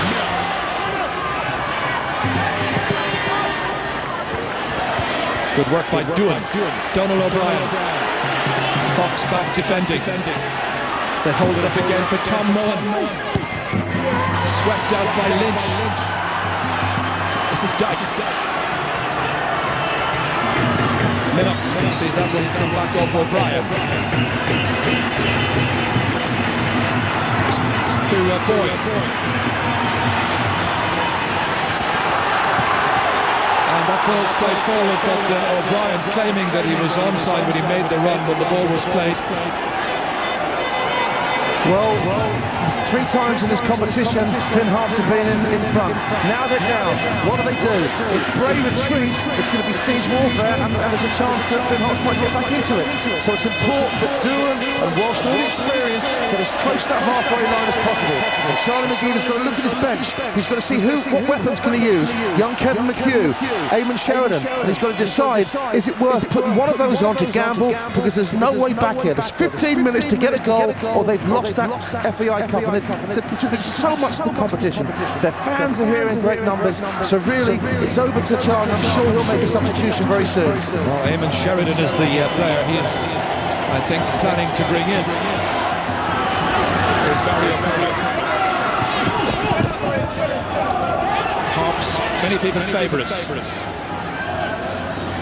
Minnock.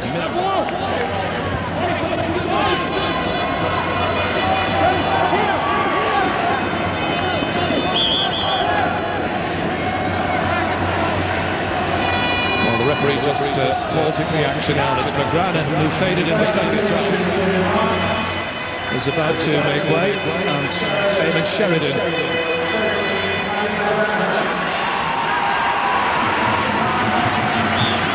Well, it's his big chance now.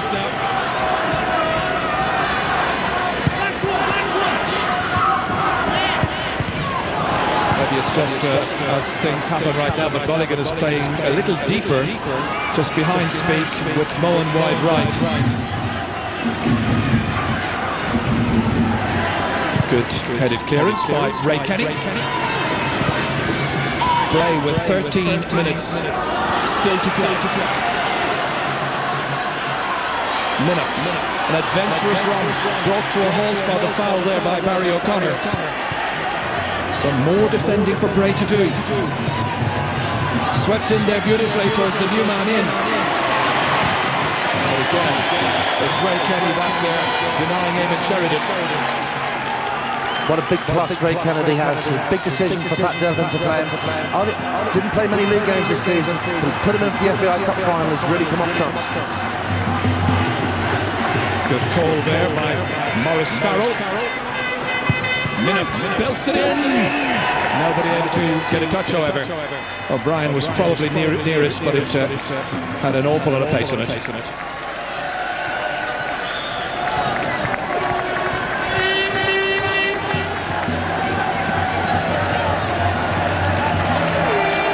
Bray fans now just wanting the minutes to tick away quickly. O'Brien belting it ahead, but once again it's Finn Harps who will be able to return it with interest back into the faces of the Bray defenders. Two unbeaten in the air by O'Brien. If you look at what Pat Devlin's done as well, he's put Barry O'Connor, Jason Jones is very, very deep as well, and throughout this contest there's been questions asked of Bray Wanderers. They've come back with their spirit and resilience, and that sometimes wins competitions. Finn Harps definitely the more assured side, but every time they seem to be out of it, Bray have been able to come back, and now that opportunity waits for Finn Harps, and they need someone to bring out a big moment. It'll be a tense down there at the bench for Pat Devlin, and Martin Nugent, his assistant as well. Flag raised against Tom Moen here.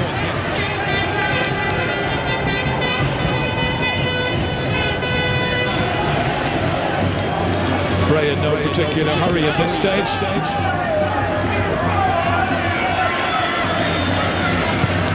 Ray Kenny towards Tarzan O'Brien, beaten by Declan Boyle. And Boyle is deemed to have fouled the number 9 of Bray Wanderers. Huge disappointment for Declan Boyle if they go on to lose this cup final.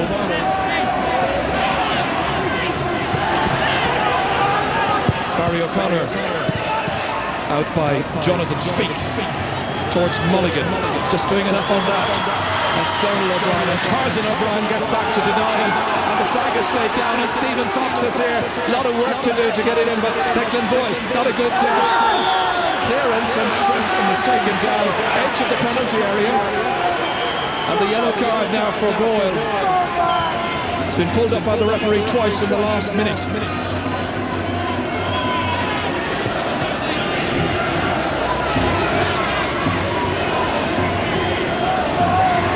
So this is where Declan Boyle earned the 3rd yellow card for Finn Harps in this final. Maurice Farrell is standing over it. Jason Byrne is there as well. Philip Kill making his way beyond the wall. Farrell striking, but that was always going up and over. Never likely to cause any bit of trouble. But Bray have a vital lead, and they've only now got about 9 minutes or so plus stoppage time to go. Are they about to win the cup for the 2nd time ever in their history?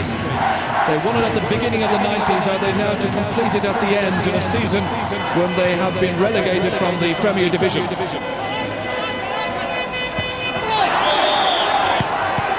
Farrell fouls Moen.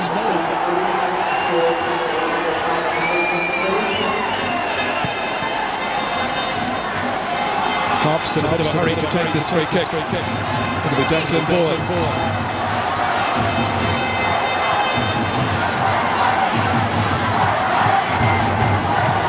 Jonathan Speak waiting for it at the very far side over here. Dykes is there as well. Preston with the clearance, and really anywhere will do. I'd really like to see, I know Declan Boyle was taking that free kick, but I'd like to ask the question, why wasn't he in the box?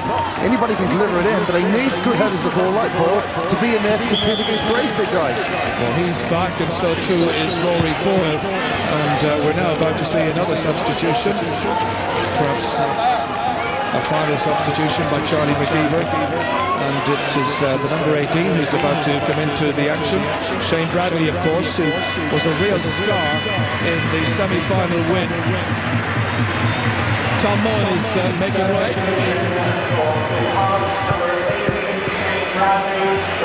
Shane plays centre half, but often this season I've seen Finn Harps, and in times of trouble they put him up auxiliary centre forward. Shane, the Donegal Gaelic football player as well, with the blonde hair. The blonde tonight, that is. It comes out to Donald O'Brien, a deflection, and that's gone for a corner kick. The pressure mounts. Harkin will take this corner kick.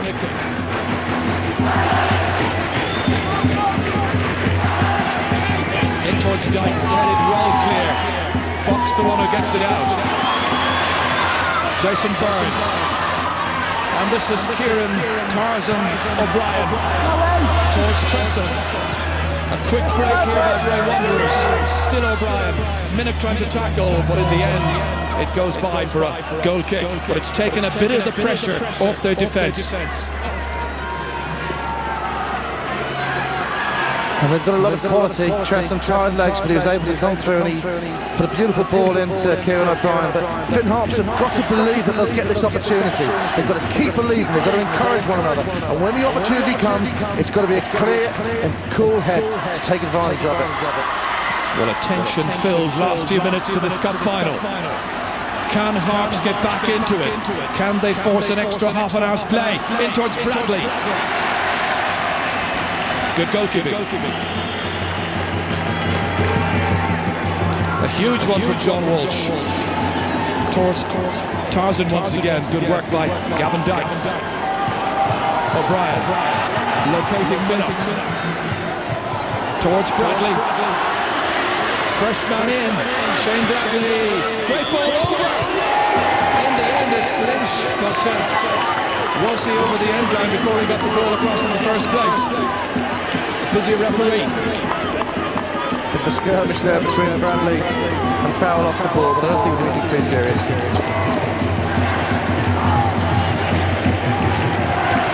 Yes, he may have been restraining Farrell that time before he got that inviting ball across.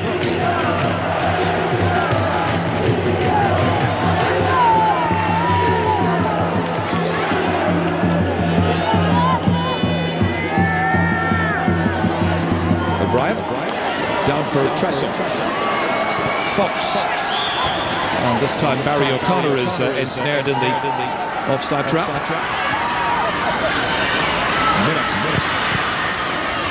Rory Boyle calling for it.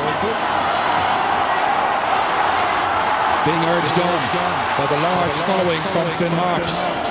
Towards Donald O'Brien, comes out here. It was Mulligan. What an equaliser that would have been.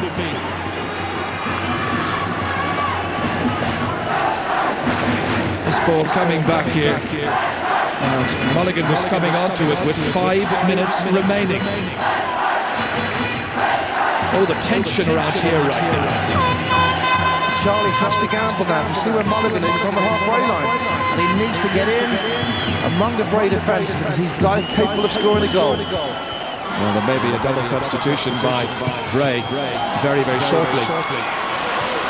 That's Jonathan Speak. Bray get it back, and now Pat Devlin may indeed gamble with so little time remaining.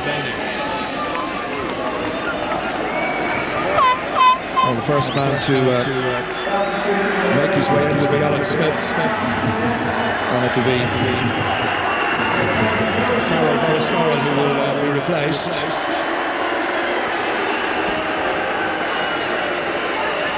And Pat O'Brien also about to be introduced. Pat Devlin, no rush, just wasting the seconds there. What we hold, I think, is what Pat Devlin is basically stating.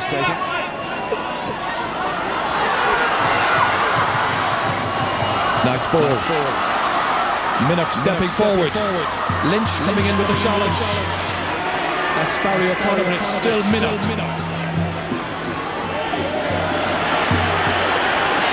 Again, they seek something here. Good defensive work, but it'll be... no, it's still in play. Thought for a moment there it was going to go for a corner kick. Well, there's an opportunity. Minnock's, the ball's come back. And it's Jonathan Minnock once again. Shane Bradley. Still it won't go out of play, but it has now. It must be unbearable for both coaches, and unbearable, I'm sure, as well for the Bray Wanderers fans. And that's what they're playing for, the Harp Lager FAI Cup trophy. Very famous trophy in the history of soccer in this country. O'Brien. Gavin Dykes.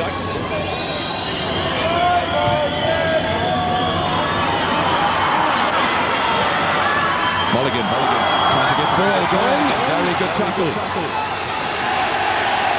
Some excellent work there.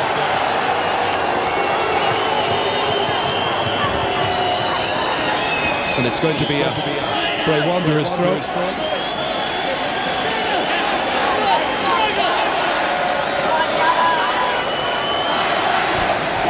Boyle. Still a pep in the collective step of Finn Harps. Good ball by Mulligan. Bradley.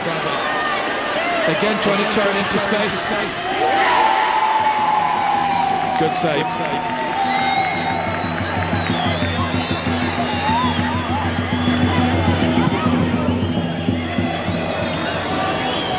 It bounced off the shoulder blades there of Declan Boyle.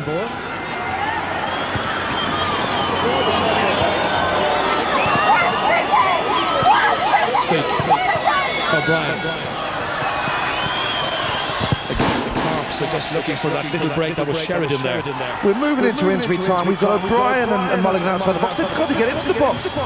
The more numbers that Finn Harps have in that box, the better chance they have of scoring. You've got to gamble. They're gambling now. They have to do so.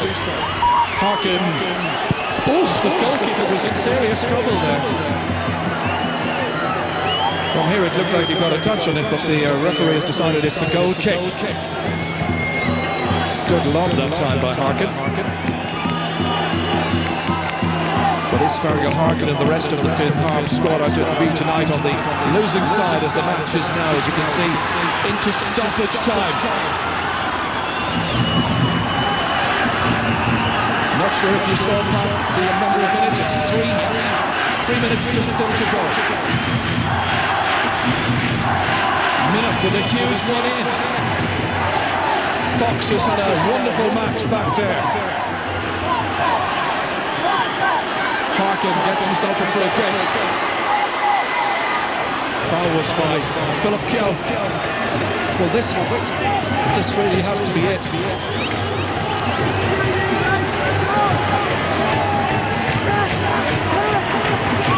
It really is a dramatic third match in the Cup Final Series. Can Harps draw level? And is punched away by John Walsh, returned again by Mulligan for Minnock.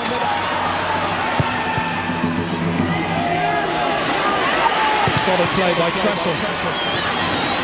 Mulligan misses it. It's Tarzan O'Brien instead. And there's a chance of a late break here. It's still possible for Bray to take that ball into areas of the park and to use up a couple of valuable seconds.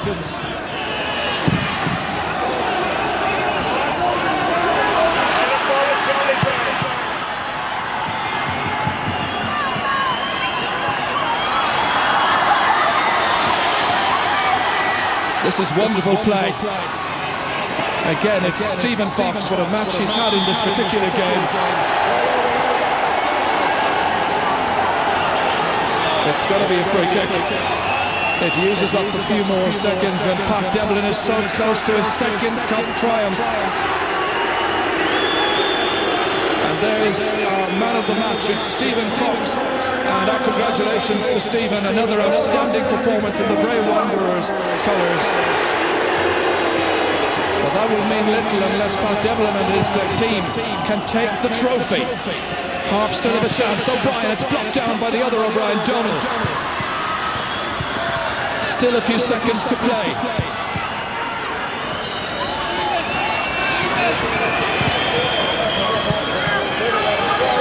Perhaps there's one last chance for Finn Harps.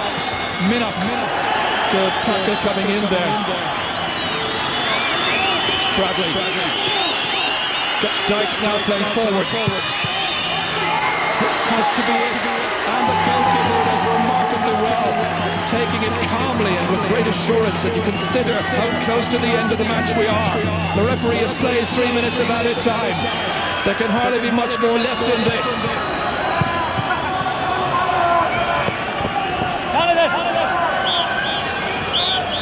The final whistle, and Bray Wanderers have won back the FAI Lager Cup.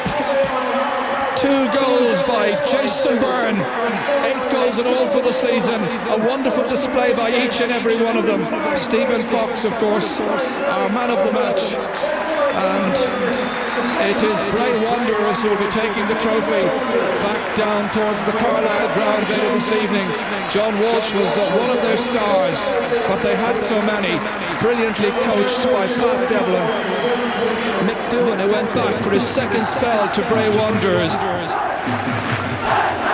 As they go across towards the presentation area, our commiserations go to Finn Harps at the end of 3 very much, certainly the last 2 quality games.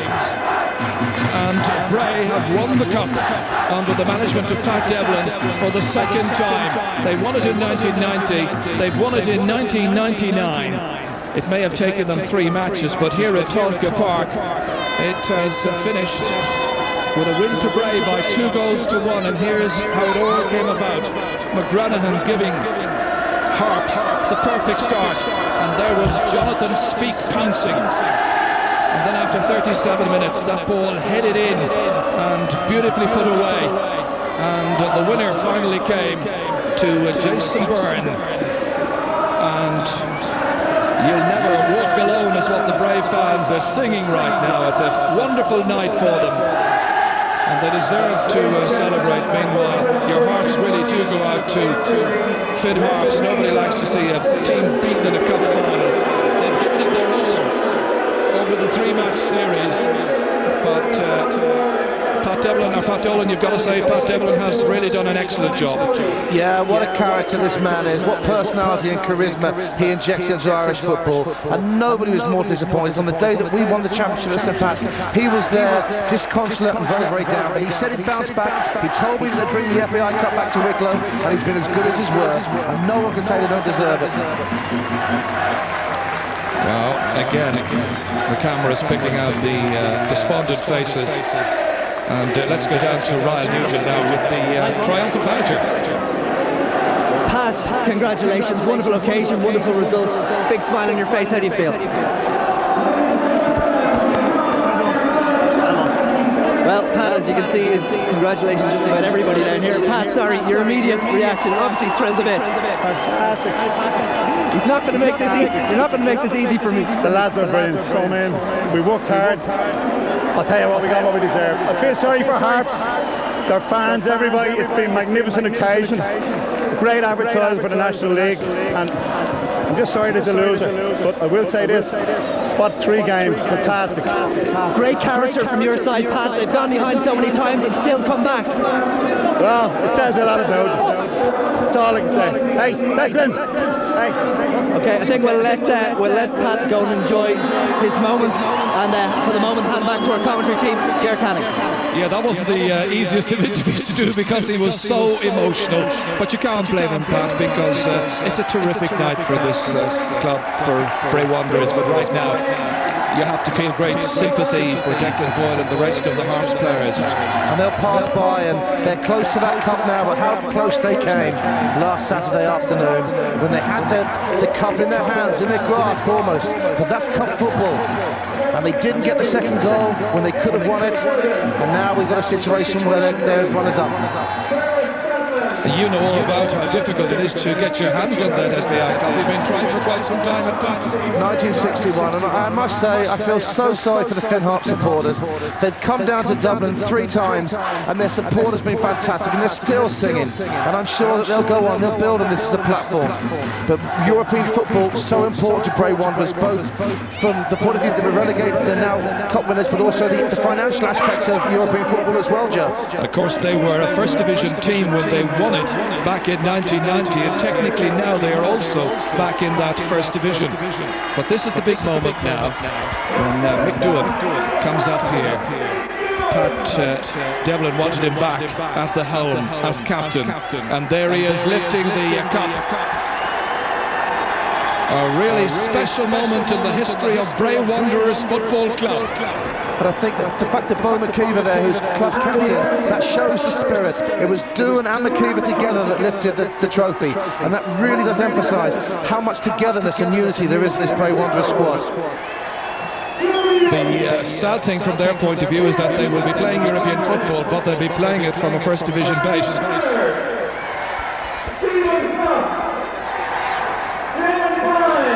So that's the story of the Harp Lager FAI Cup for 1999. A wonderful competition, 3 memorable games at the finish between Bray Wanderers and Finn Harps, but it is Bray Wanderers who are the champions. Our congratulations to them. Hope you enjoy the match, and from Tolka Park, good night.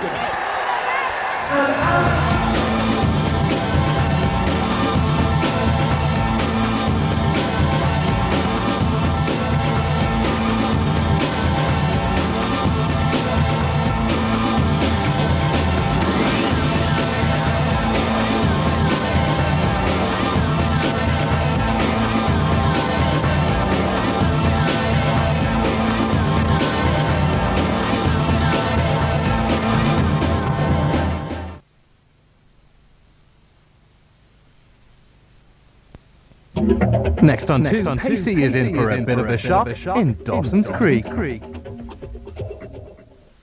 There's a new series on 2. Secret Lives of Men, where you'll meet Phil. I despise you. He's got problems. You're impotent. Then there's Andy. I'm an action fiction. He's neurotic. Oh yeah. And of course not forgetting Michael. He's in turmoil.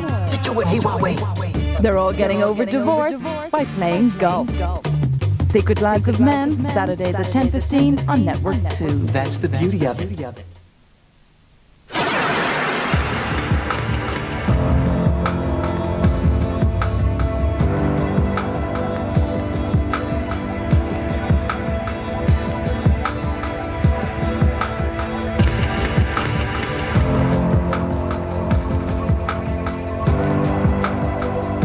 It's your world.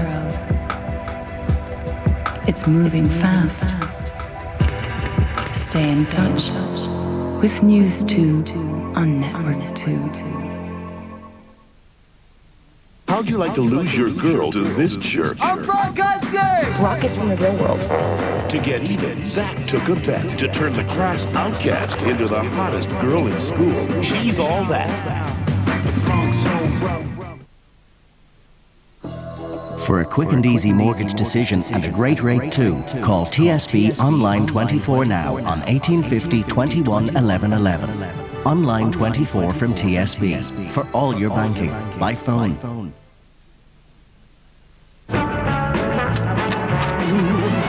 Just help yourself to my lips, to my arms. Cornetto. It's a love thing. Antibacterial cleaners kill bacteria, but they don't kill all the viruses that can also cause stomach upsets. Domestos Germ Guard cleans deep down to protect against all types of germs, including bacteria and viruses. Domestos Germ Guard kills the germs antibacterials leave behind. Organics invents combination hair shampoo, a new shampoo that removes grease from the roots while preventing split ends by up to 45%. Beauty from root to tip. Organics equals life equals beauty.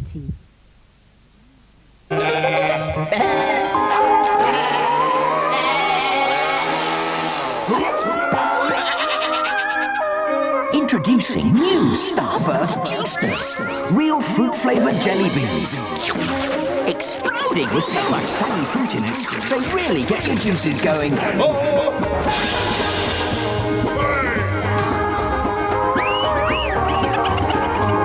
Starburst, get your juices going.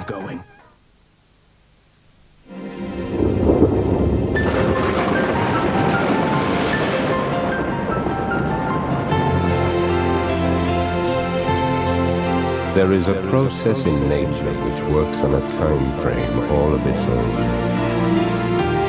A process whereby water ever so slowly purifies itself. Through a source deep in the limestone of the Irish countryside.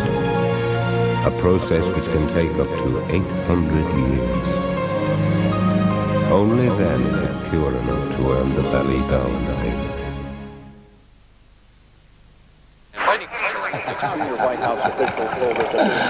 But, Siri, let's dispense with the cheap sentimentality for the moment, okay? Wake up! The millennium is nearly upon us, and now's the time for a little experimentation.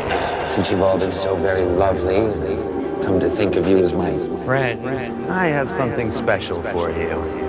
New, different, golden. Smooth as an illicit kiss, so come on. It's not like I'm asking you to sell your soul.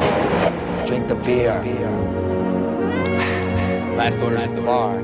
Every time we say goodbye, I die a little. Radio check, and Tango, where are you guys at? Win the top 30 albums every week from Top 30 Hits. This week's question, which country are ABBA from? If you think you know, phone 1550 71 59 30. That's 1550 71 59 30. Copy that. A priceless treasure, delivered by agents from the Hive. Surrounded by high-tech lasers. We'll guard it with our lives. So who could steal it? Don't move or shoot! His network just crashed. Girl Power in Bugs, Sunday at 5:25 on Network 2. As we mentioned earlier, our Medicine Man has been deferred until a later date, so in just under an hour it's the movie show. And speaking of movies, now on 2, Dawson nabs his leading lady.